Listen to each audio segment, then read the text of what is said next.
ಆ ಮಧ್ಯಾಹ್ನದ ಸೂರ್ಯನ ತಾಪ ಸಾಮಾನ್ಯಕ್ಕಿಂತ ಹೆಚ್ಚು ತೀವ್ರವಾಗಿತ್ತು. ಅಥವಾ ಬಹುಶಃ ಸ್ನೇಹಾಳ ಮನಸ್ಸಿನೊಳಗಿನ ಕಳವಳವೇ ಅವಳನ್ನು ಸುಡುತ್ತಿತ್ತು. ಅಜ್ಜಿಯ ಹಳೆಯ ಮನೆಯ ಹಿಂಭಾಗದಲ್ಲಿ ನಿಂತಿದ್ದ ಸ್ನೇಹ ತನ್ನ ತಾಯಿ ಸುಮಾ ಒಂದು ಸೂಟ್ಕೇಸ್ಗೆ ತನ್ನ ರೇಷ್ಮೆ ಸೀರೆಯನ್ನು ತುರ್ತಾಗಿ ತುಂಬುತ್ತಿರುವುದನ್ನು ನೋಡುತ್ತಿದ್ದಳು.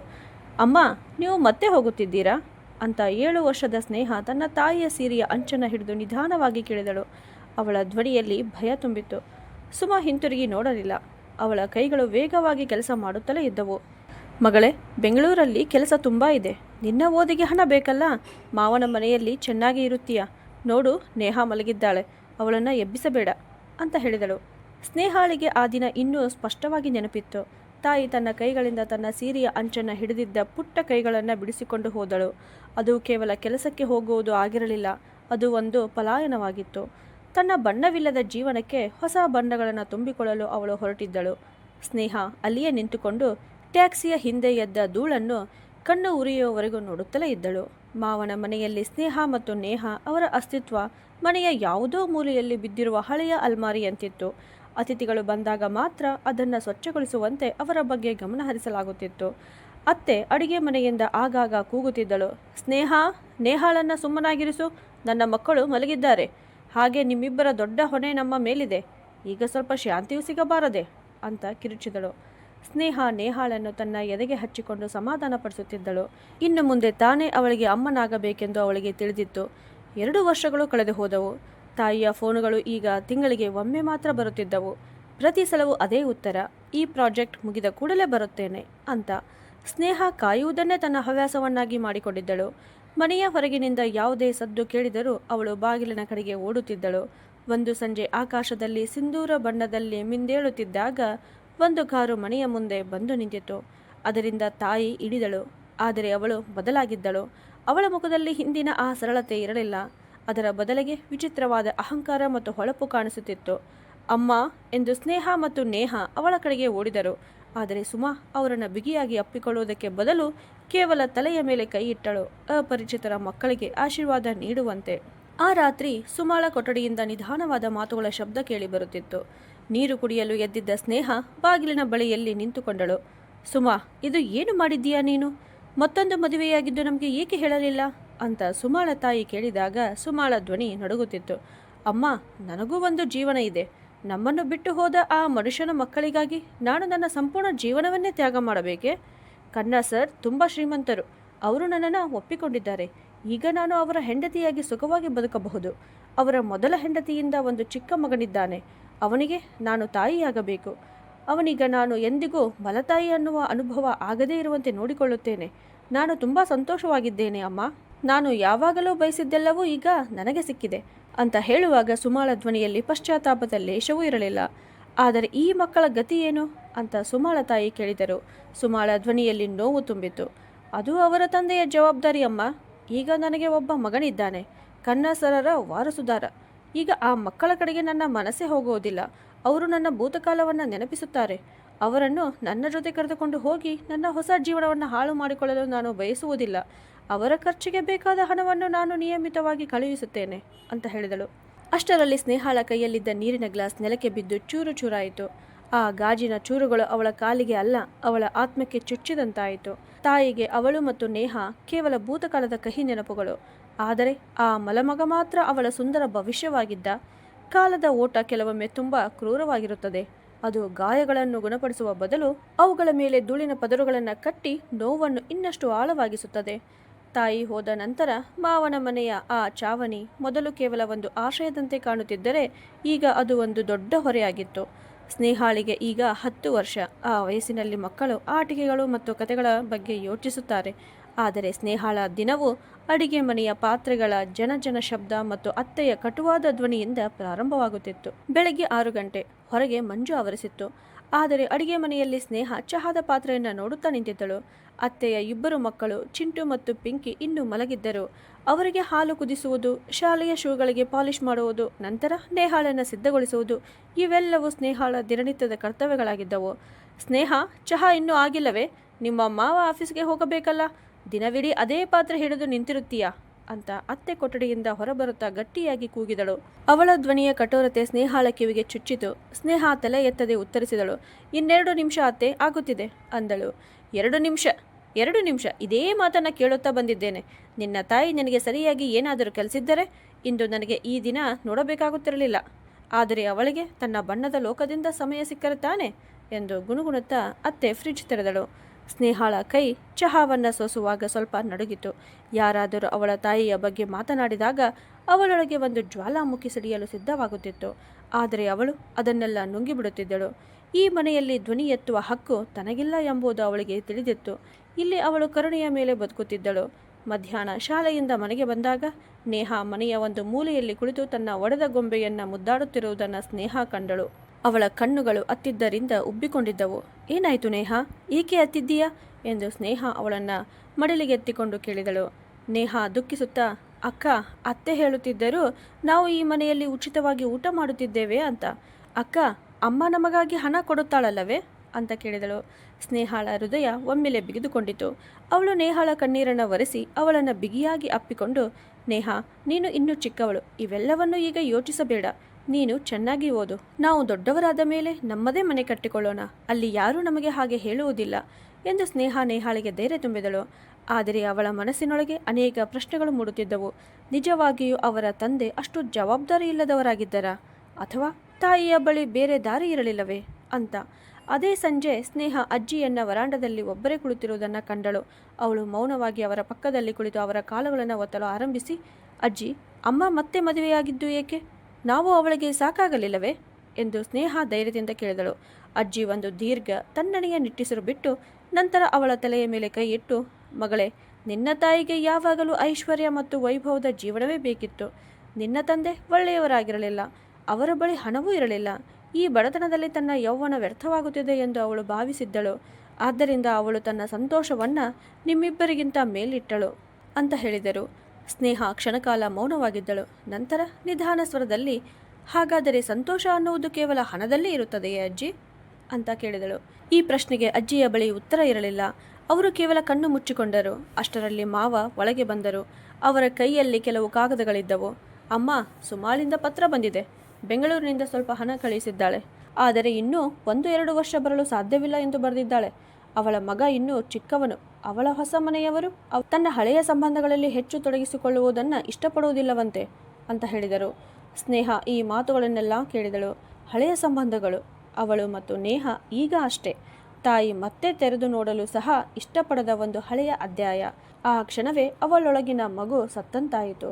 ಇನ್ನು ಮುಂದೆ ಎಂದಿಗೂ ಅಳಬಾರದು ಎಂದು ಅವಳು ನಿರ್ಧರಿಸಿದಳು. ಕಣ್ಣೀರು ದುರ್ಬಲರಿಗಾಗಿ, ಆದರೆ ತಾನು ಕಲ್ಲಿನಂತೆ ಗಟ್ಟಿಯಾಗಬೇಕು. ನೇಹಾಳಿಗಾಗಿ, ತನಗಾಗಿ ಅಂತ ನಿರ್ಧರಿಸಿದಳು. ಕಾಲ ನಿಂತ ನೀರಿನಂತೆ ಅಲ್ಲ, ಉಕ್ಕಿ ಹರಿಯುವ ನದಿಯಂತೆ ವೇಗವಾಗಿ ಹರಿಯಿತು. ಸ್ನೇಹಾಳಿಗೆ ಈಗ 15 ವರ್ಷ. ಈ ವಯಸ್ಸಿನಲ್ಲಿ ಅನೇಕ ಹುಡುಗಿಯರು ತಮ್ಮ ರೂಪ, ಕನಸುಗಳು ಮತ್ತು ಕಲ್ಪನೆಗಳ ಲೋಕದಲ್ಲಿ ಕಳೆದು ಹೋಗಿರುತ್ತಾರೆ. ಆದರೆ ಸ್ನೇಹಾಳ ಭುಜಗಳ ಮೇಲೆ ಕಾಣದ ಜವಾಬ್ದಾರಿಗಳ ದೊಡ್ಡ ಪರ್ವತವಿತ್ತು.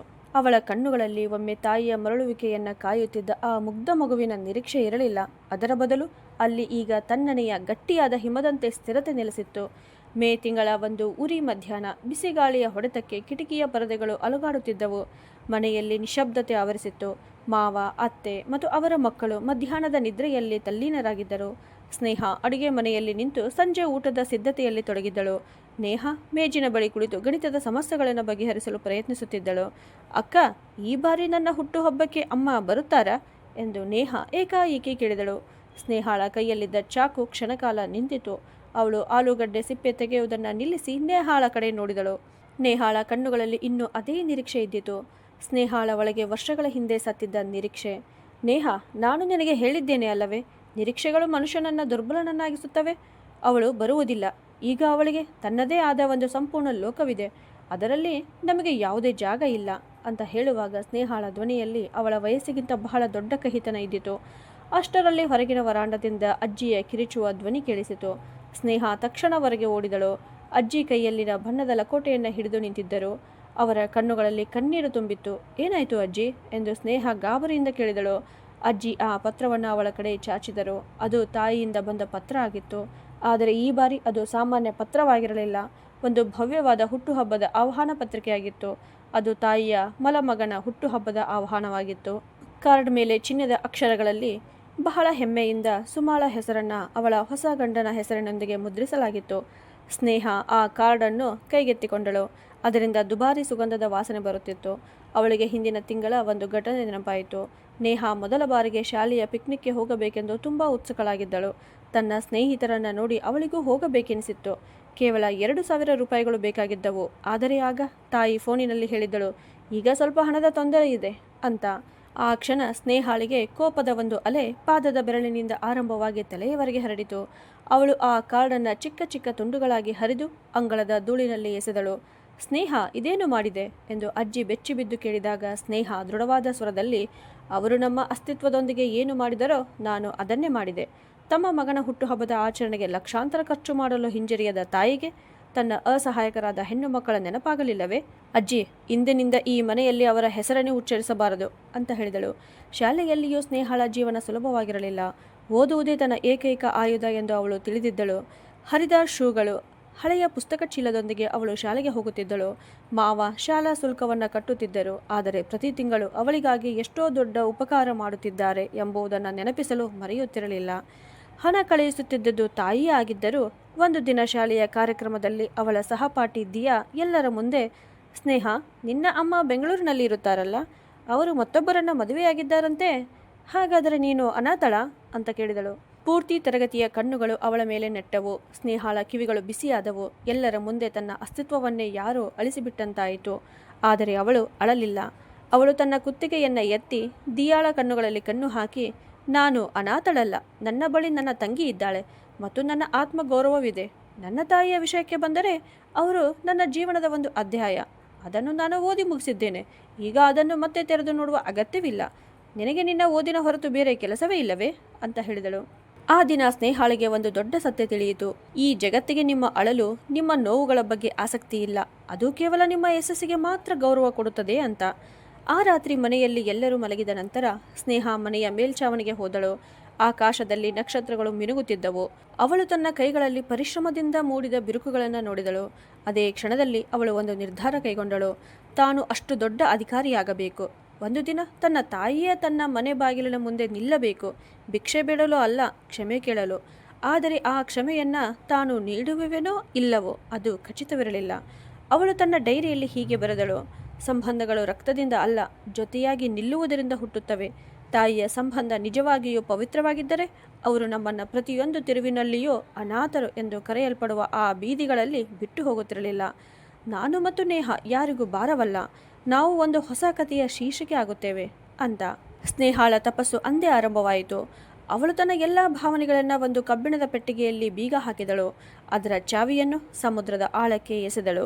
ಈಗ ಅವಳ ಮುಂದೆ ಇದ್ದದ್ದು ಕೇವಲ ಪುಸ್ತಕಗಳು ಮತ್ತು ಒಂದು ಮುಸುಕಾದ ಭವಿಷ್ಯ. ಅದನ್ನು ತನ್ನ ಕೈಗಳಿಂದಲೇ ಬೆಳೆಸಬೇಕಾಗಿತ್ತು. ಕಾಲದ ಮರಳು ಅವಳ ಬೆರಳುಗಳ ನಡುವೆ ಜಾರುತ್ತಲೇ ಹೋಯಿತು.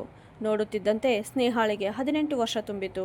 PUC ಪರೀಕ್ಷೆಯಲ್ಲಿ ಅವಳು ಇಡೀ ಜಿಲ್ಲೆಯಲ್ಲಿ ಪ್ರಥಮ ಸ್ಥಾನ ಪಡೆದಳು. ಪತ್ರಿಕೆಗಳಲ್ಲಿ ಅವಳ ಫೋಟೋಗಳು ಪ್ರಕಟವಾದವು. ಆದರೆ ಮಾವನ ಮನೆಯಲ್ಲಿ ಸಂಭ್ರಮದ ಬದಲು ವಿಚಿತ್ರವಾದ ಮೌನ ಆವರಿಸಿತ್ತು. ಸ್ನೇಹ ಈಗ ನಗರಕ್ಕೆ ಹೋಗಿ ಓದಲು ಹಠ ಮಾಡಬಹುದು ಎಂಬ ಭಯ ಮಾವನಿಗೆ ಇತ್ತು. ಅದರ ಅರ್ಥ ಹೆಚ್ಚಿನ ಖರ್ಚು ಮತ್ತು ಮನೆಯ ಕೆಲಸದಲ್ಲಿ ಸಹಾಯ ಮಾಡುವ ಉಚಿತ ಕೆಲಸಗಾರ್ತಿಯನ್ನು ಕಳೆದುಕೊಳ್ಳುವುದು. ಜುಲೈ ತಿಂಗಳ ಒಂದು ಬೆಳಗ್ಗೆ ಸ್ನೇಹ ತನ್ನ ಹಳೆಯ ಟ್ರಂಕ್ ಸಿದ್ಧಪಡಿಸಿಕೊಂಡಿದ್ದಳು. ಅದರಲ್ಲಿ ಕೆಲವು ಪುಸ್ತಕಗಳು, 2-3 ಜೋಡಿ ಹತ್ತಿಯ ಉಡುಪುಗಳು ಮತ್ತು ನೇಹಾಳ ಒಂದು ಹಳೆಯ ಫೋಟೋ ಇದ್ದಿತು. ಸ್ನೇಹ, ನೀನು ನಿಜವಾಗಿಯೂ ಹೋಗುತ್ತಿದ್ದೀಯಾ ಎಂದು ಅಜ್ಜಿ ನಡುಗುವ ಧ್ವನಿಯಲ್ಲಿ ಕೇಳಿದರು. ಅವರು ವರಾಂಡಾದ ಕಂಬವನ್ನು ಹಿಡಿದು ನಿಂತಿದ್ದರು. ಸ್ನೇಹ ಅಜ್ಜಿಯ ಕಾಲಿಗೆ ನಮಸ್ಕರಿಸಿ, ಅಜ್ಜಿ, ಇಂದು ನಾನು ಹೊರಟಿಲ್ಲ ಎಂದರೆ ನಾನು ಅಮ್ಮನಂತೆ ಮತ್ತೊಬ್ಬರ ಆಸರೆಯಲ್ಲಿ ಬದುಕಬೇಕಾಗುತ್ತದೆ. ನಾನು ಓದಬೇಕು, ನೇಹಾಳನ್ನು ಈ ಪರಿಸ್ಥಿತಿಯಿಂದ ಹೊರತೆಗೆಯಬೇಕು ಅಂತ ಹೇಳಿದಳು. ಅಷ್ಟರಲ್ಲಿ ಮಾವ ಚಹಾ ಕಪ್ ಹಿಡಿದು ಕೋಪದಿಂದ ಹೊರಬಂದರು. ನಗರಕ್ಕೆ ಹೋಗಲು ದೊಡ್ಡ ನಿನಗೆ ರೆಕ್ಕೆಗಳು ಬಂದಿವೆಯಾ? ಇಲ್ಲಿ ಕಾಲೇಜಿಲ್ಲವೇ? ಓದಲು ನಗರವೇ ಬೇಕೆ? ಇವೆಲ್ಲವೂ ನೆಪಗಳು. ನನಗೆ ಚೆನ್ನಾಗಿ ಅರ್ಥವಾಗುತ್ತಿದೆ. ಅಲ್ಲಿ ಓದುವುದು ತುಂಬ ದುಬಾರಿ. ನಿನ್ನ ಶುಲ್ಕವನ್ನು ಯಾರು ಕಟ್ಟುತ್ತಾರೆ? ನನ್ನ ಬಳಿ ನಿನ್ನ ದೊಡ್ಡ ಕನಸುಗಳ ಭಾರ ಹೊರುವಷ್ಟು ಹಣ ಇಲ್ಲ. ಹಾಗೆ ನಿನ್ನ ಅಮ್ಮ ಕೂಡ ಅಷ್ಟು ಕೊಡೋದಿಲ್ಲ ಅಂತ ಮಾವ ಅವಳನ್ನು ತಡೆಯಲು ತಮ್ಮಿಂದಾದ ಎಲ್ಲ ಪ್ರಯತ್ನ ಮಾಡಿದರು. ಆದರೆ ಸ್ನೇಹ ನಿಲ್ಲಲಿಲ್ಲ. ಅವಳು ಮಾವನ ಕಣ್ಣಿನಲ್ಲಿ ಕಣ್ಣು ಹಾಕಿ ಶಾಂತ ಸ್ವರದಲ್ಲಿ, ಮಾವ, ನನ್ನ ಶುಲ್ಕಕ್ಕೆ ನಾನು ವಿದ್ಯಾರ್ಥಿ ವೇತನದ ವ್ಯವಸ್ಥೆ ಮಾಡಿಕೊಂಡಿದ್ದೇನೆ. ಅಮ್ಮನ ವಿಷಯಕ್ಕೆ ಬಂದರೆ ಅವರಿಗಂತೂ ನಾನು ಬಹಳ ವರ್ಷಗಳ ಹಿಂದೆಯೇ ಸತ್ತವಳು. ನೀವು ಚಿಂತಿಸಬೇಡಿ, ನಾನು ನಿಮ್ಮ ರೊಟ್ಟಿಯನ್ನು ಕಸಿದುಕೊಳ್ಳುವುದಿಲ್ಲ ಅಂತ ಹೇಳಿದಳು. ಮಾವ ಮೌನವಾಗಿ ಬಿಟ್ಟರು. ಸ್ನೇಹ ತನ್ನ ಟ್ರಂಕ್ ಎತ್ತಿಕೊಂಡು ನೇಹಾಳನ್ನು ಬಿಗಿಯಾಗಿ ಅಪ್ಪಿಕೊಂಡಳು. ಅಕ್ಕ, ನನಗೆ ಭಯವಾಗುತ್ತಿದೆ ಎಂದು ನೇಹ ಅತ್ತಳು. ಭಯ ಪಡಬೇಡ ನೇಹ, ಕೇವಲ 3-4 ವರ್ಷ ನಾನು ಹಿಂತಿರುಗಿ ನಿನ್ನನ್ನು ನನ್ನ ಜೊತೆ ಕರೆದುಕೊಂಡು ಹೋಗುತ್ತೇನೆ. ಅಲ್ಲಿಯವರೆಗೆ ನೀನು ಧೈರ್ಯವಾಗಿರು ಎಂದು ಅವಳು ಅವಳ ಕಿವಿಯಲ್ಲಿ ಗುಸುಗುಸು ಹೇಳಿದಳು. ಇದು ಕೇವಲ ನೇಹಾಳಿಗೆ ನೀಡಿದ ಮಾತಲ್ಲ, ತನಗೆ ತಾನು ಕೊಟ್ಟ ವಾಗ್ದಾನವೂ ಆಗಿತ್ತು. ನಗರದ ಜನಸಂದಣಿ, ಗದ್ದಲ ಮತ್ತು ಎತ್ತರದ ಕಟ್ಟಡಗಳು ಸ್ನೇಹಾಳಿಗೆ ಮತ್ತೊಂದು ಗ್ರಹದಂತಿದ್ದವು. ಅವಳು ಒಂದು ಸಣ್ಣ ಸರ್ಕಾರಿ ಹಾಸ್ಟೆಲ್ನಲ್ಲಿ ವಾಸಕ್ಕೆ ಸೇರಿದ್ದಳು. ಒಂದು ಕೊಠಡಿಯಲ್ಲಿ 4 ಹುಡುಗಿಯರು ವಾಸಿಸುತ್ತಿದ್ದರು. ಗೋಡೆಗಳಲ್ಲಿ ತೆವದ ಕಲೆಗಳು, ಊಟದಲ್ಲಿ ನೀರಿನಂತಿದ್ದ ಬೇಳೆ ಸಾರು. ಆದರೆ ಸ್ನೇಹಾಳಿಗೆ ಅದರಲ್ಲಿ ಸ್ವಾತಂತ್ರ್ಯದ ಸುಗಂಧವೇ ಅನುಭವವಾಗುತ್ತಿತ್ತು. ಕಾಲೇಜಿನ ಮೊದಲ ದಿನ ಯುದ್ಧ ಭೂಮಿಯಂತೆ ಅನಿಸಿತು. ಹುಡುಗರು ಹುಡುಗಿಯರು ಗುಂಪುಗಳಾಗಿ ನಗುತ್ತಿದ್ದರು. ಕ್ಯಾಂಟೀನ್ನಲ್ಲಿ ಗಿಟಾರ್ ಧ್ವನಿ ಮೊಳಗುತ್ತಿತ್ತು.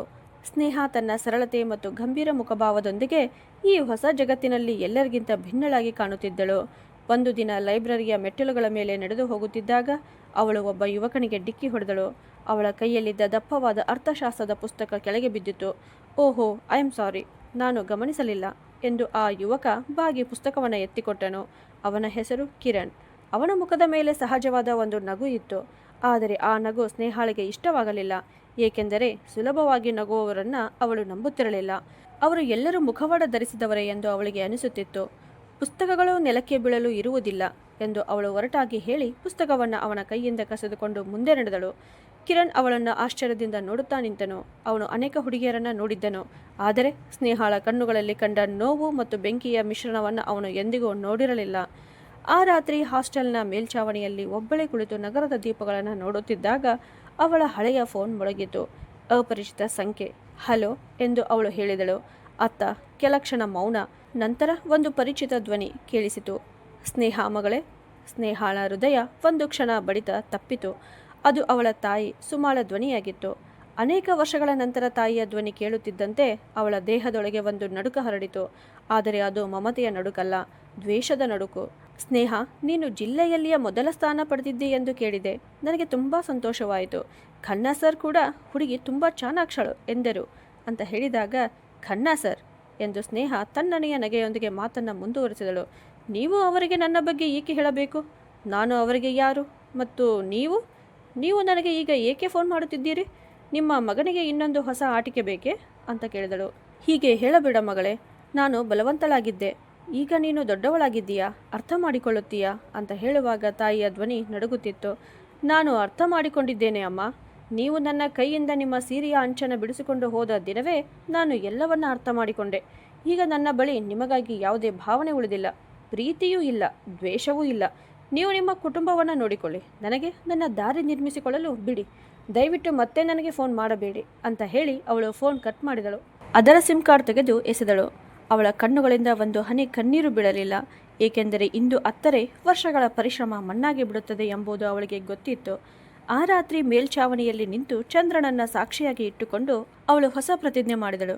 ನಾನು ಅಷ್ಟು ಎತ್ತರಕ್ಕೆ ಏರುತ್ತೇನೆ ಅಂದರೆ ಈ ಎಲ್ಲ ಸಂಬಂಧಗಳು, ಈ ಮೋಸಗಳು ಮತ್ತು ಈ ಬಲವಂತಗಳು ತುಂಬ ಚಿಕ್ಕದಾಗಿ ಕಾಣುವಂತೆ ನನ್ನ ಗುರುತನ್ನು ನಾನು ಸ್ವತಃ ಬರೆಯುತ್ತೇನೆ ಅಂತ. ನಗರವು ಸ್ನೇಹಾಳಿಗೆ ಒಂದು ಮಾಯಾಲೋಕದಂತಿತ್ತು. ಆದರೆ ಅದು ಕನಸುಗಳ ಮಾಯಾಲೋಕವಲ್ಲ, ಅದು ತನ್ನ ಅಸ್ತಿತ್ವಕ್ಕಾಗಿ ಹೋರಾಡುವ ರಣರಂಗವಾಗಿತ್ತು.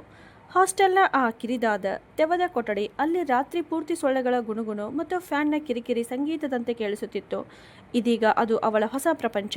ಇಲ್ಲಿ ಅವಳನ್ನು ಕೂಗಿ ಎಬ್ಬಿಸುವ ಅತ್ತೆ ಇರಲಿಲ್ಲ. ಆದರೆ ಸಮಯದ ಕಟ್ಟುನಿಟ್ಟು ಮತ್ತು ಖಾಲಿ ಜೇಬಿನ ಭಯ ಅದಕ್ಕಿಂತಲೂ ಹೆಚ್ಚು ಕಠಿಣವಾಗಿತ್ತು. ವಿದ್ಯಾರ್ಥಿ ವೇತನದಿಂದ ಬಂದ ಹಣ ಕಾಲೇಜಿನ ಶುಲ್ಕ ಮತ್ತು ಪುಸ್ತಕಗಳಿಗೆ ಸಾಕಾಗುತ್ತಿತ್ತು. ತಿಂಗಳ ಕೊನೆಯ 10 ದಿನಗಳು ಅವಳಿಗೆ ನಿಜವಾದ ಅಗ್ನಿ ಪರೀಕ್ಷೆಯಂತಾಗಿದ್ದವು.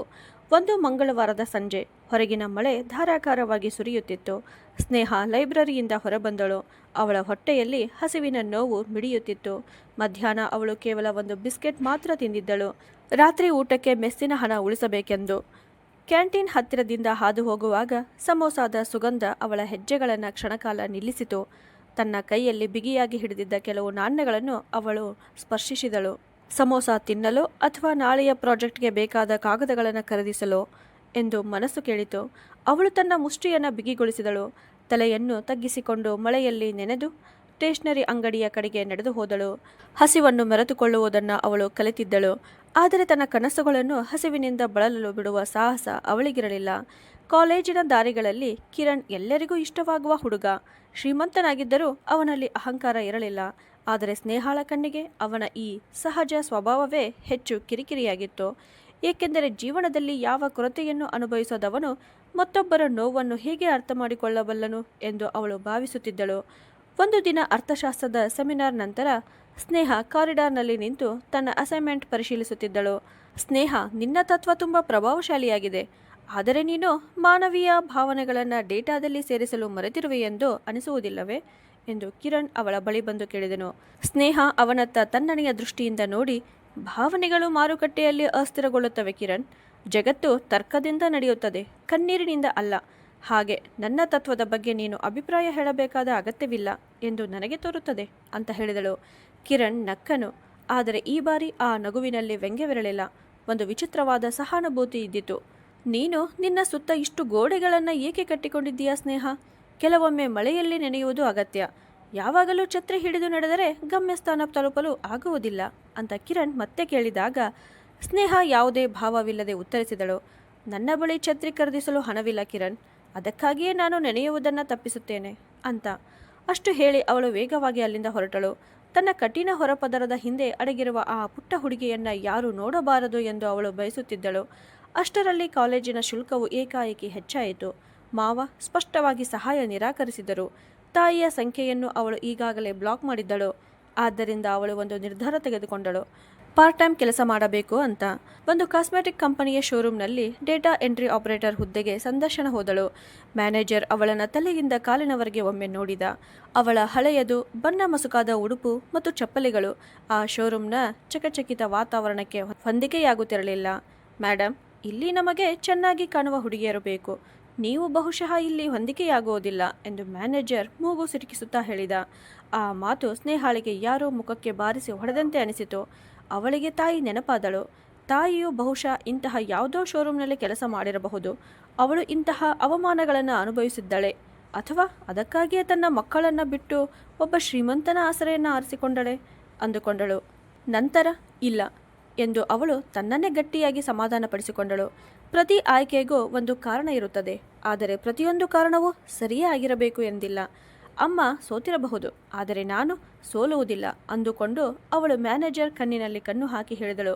ಸರ್, ನನ್ನನ್ನು ಇಲ್ಲಿ ಮುಖ ತೋರಿಸಲು ಅಲ್ಲ, ಡೇಟಾ ನಿರ್ಮಿಸಲು ನೇಮಿಸಿ. ನನ್ನ ಟೈಪಿಂಗ್ ವೇಗ ನಿಮ್ಮ ಈ ಶೋರೂಮ್ನ ಅತ್ಯಂತ ವೇಗದ ಹುಡುಗಿಗಿಂತಲೂ ಹೆಚ್ಚು. ನನಗೆ ಕೇವಲ ಒಂದು ಅವಕಾಶ ಕೊಡಿ. ಅವಳ ಧ್ವನಿಯಲ್ಲಿ ಇದ್ದ ಆತ್ಮವಿಶ್ವಾಸವನ್ನು ತಿರಸ್ಕರಿಸಲು ಯಾರಿಗೂ ಸಾಧ್ಯವಾಗಲಿಲ್ಲ. ಅವಳಿಗೆ ಕೆಲಸ ಸಿಕ್ಕಿತು.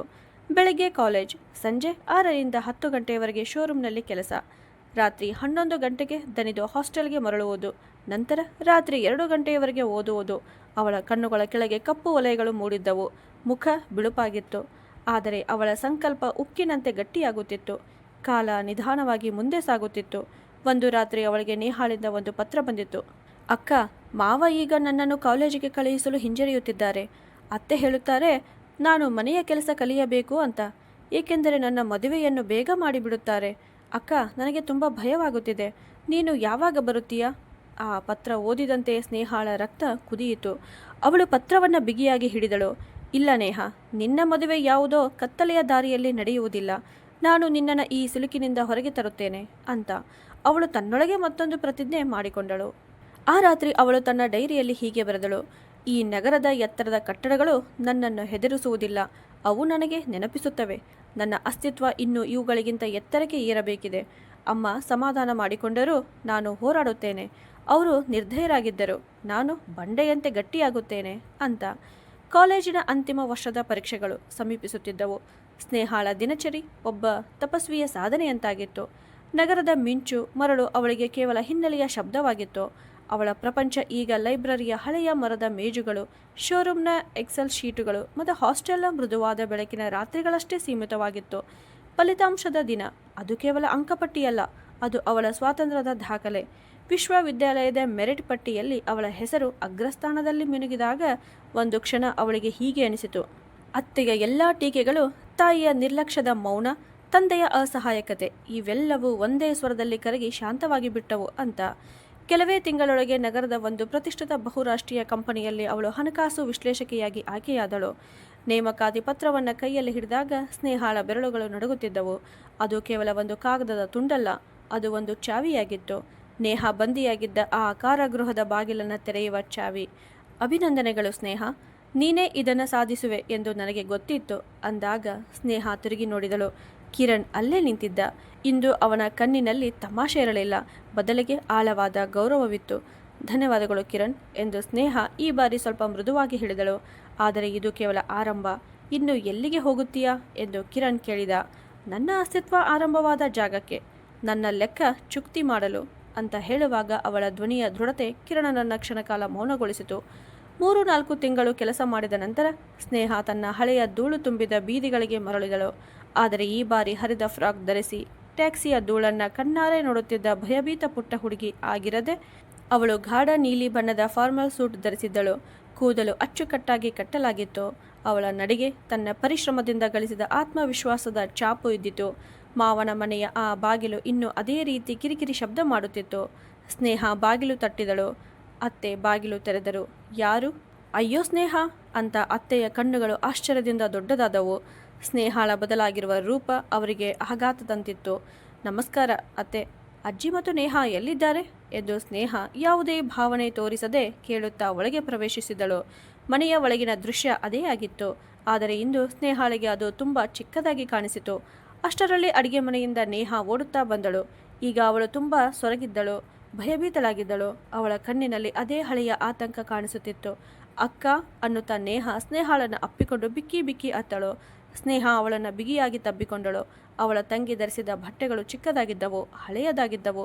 ಸಾಕು ನೇಹಾ, ಇನ್ನು ಅಳಬೇಡ, ನಾನು ಬಂದಿದ್ದೇನೆ ಅನ್ನುತ್ತಾ ಅವಳು ನೇಹಾಳ ನೆತ್ತಿಗೆ ಮುತ್ತಿಟ್ಟಳು. ಅಷ್ಟರಲ್ಲಿ ಮಾವ ವರಾಂಡಕ್ಕೆ ಬಂದರು. ಅವರ ಮುಖದಲ್ಲಿ ಹಿಂದಿನ ರೌದ್ರತೆ ಇರಲಿಲ್ಲ. ಸ್ನೇಹಾಳ ಯಶಸ್ಸಿನ ಹೊಳಪನ್ನು ನೋಡಿ ಅವರಿಗೆ ಒಂದು ವಿಚಿತ್ರ ಸಂಕೋಚ ಮೂಡಿತ್ತು. ಅಯ್ಯೋ ಸ್ನೇಹ ಮಗಳೇ, ನಿನಗೆ ತುಂಬ ದೊಡ್ಡ ಹುದ್ದೆ ಸಿಕ್ಕಿದೆಯಂತೆ. ನಮ್ಮ ಸಹೋದರಿಯ ಮಗಳು ನಮ್ಮ ಹೆಸರು ಬೆಳಗಿಸುತ್ತಾಳೆ ಎಂದು ನಾವು ಮೊದಲೇ ಹೇಳುತ್ತಿದ್ದೆವು ಅಂತ ಮಾವ ಕೃತಕ ನಗೆಯೊಂದಿಗೆ ಹೇಳಿದರು. ಸ್ನೇಹ ತನ್ನ ಸ್ಥಾನದಿಂದ ಎದ್ದಳು. ಮಾವ, ಈ ನಾಟಕ ಸಾಕು. ಕಳೆದ 3 ವರ್ಷಗಳಲ್ಲಿ ನೀವು ಮತ್ತು ಅತ್ತೆ ನೇಹಾಳೊಂದಿಗೆ ಹೇಗೆ ವರ್ತಿಸಿದ್ದೀರಿ ಎಂಬುದು ನನಗೆ ಚೆನ್ನಾಗಿ ಗೊತ್ತಿದೆ.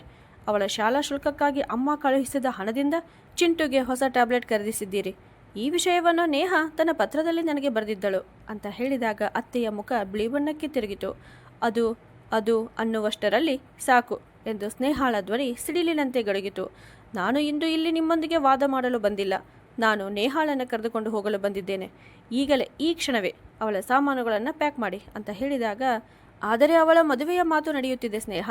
ಪಕ್ಕದ ಹಳ್ಳಿಯಲ್ಲಿ ಒಳ್ಳೆಯ ಸಂಬಂಧವಿದೆ ಎಂದು ಮಾವ ತಮ್ಮ ಕೊನೆಯ ಪ್ರಯತ್ನ ಮಾಡಿದರು. ಮದುವೆ? ಸ್ನೇಹಾಳ ಕಣ್ಣಲ್ಲಿ ಬೆಂಕಿ ಹೊತ್ತಿಕೊಂಡಿತು. ಅವಳು ಇನ್ನೂ ಮದುವೆಯಾಗುವ ವಯಸ್ಸಿಗೆ ಬಂದಿಲ್ಲ ಮಾವ. ಅವಳು ಇನ್ನೂ ತುಂಬ ಚಿಕ್ಕವಳು. ಮತ್ತೊಮ್ಮೆ ಈ ಮಾತನ್ನು ಹೇಳಿದರೆ ನಾನು ಪೊಲೀಸರಿಗೆ ದೂರು ನೀಡಲು ಹಿಂಜರಿಯುವುದಿಲ್ಲ. ನೇಹಾ ನನ್ನ ಜೊತೆ ನಗರಕ್ಕೆ ಬರುತ್ತಾಳೆ. ಅವಳು ಓದುತ್ತಾಳೆ, ತನ್ನದೇ ಆದ ಗುರುತನ್ನು ನಿರ್ಮಿಸಿಕೊಳ್ಳುತ್ತಾಳೆ.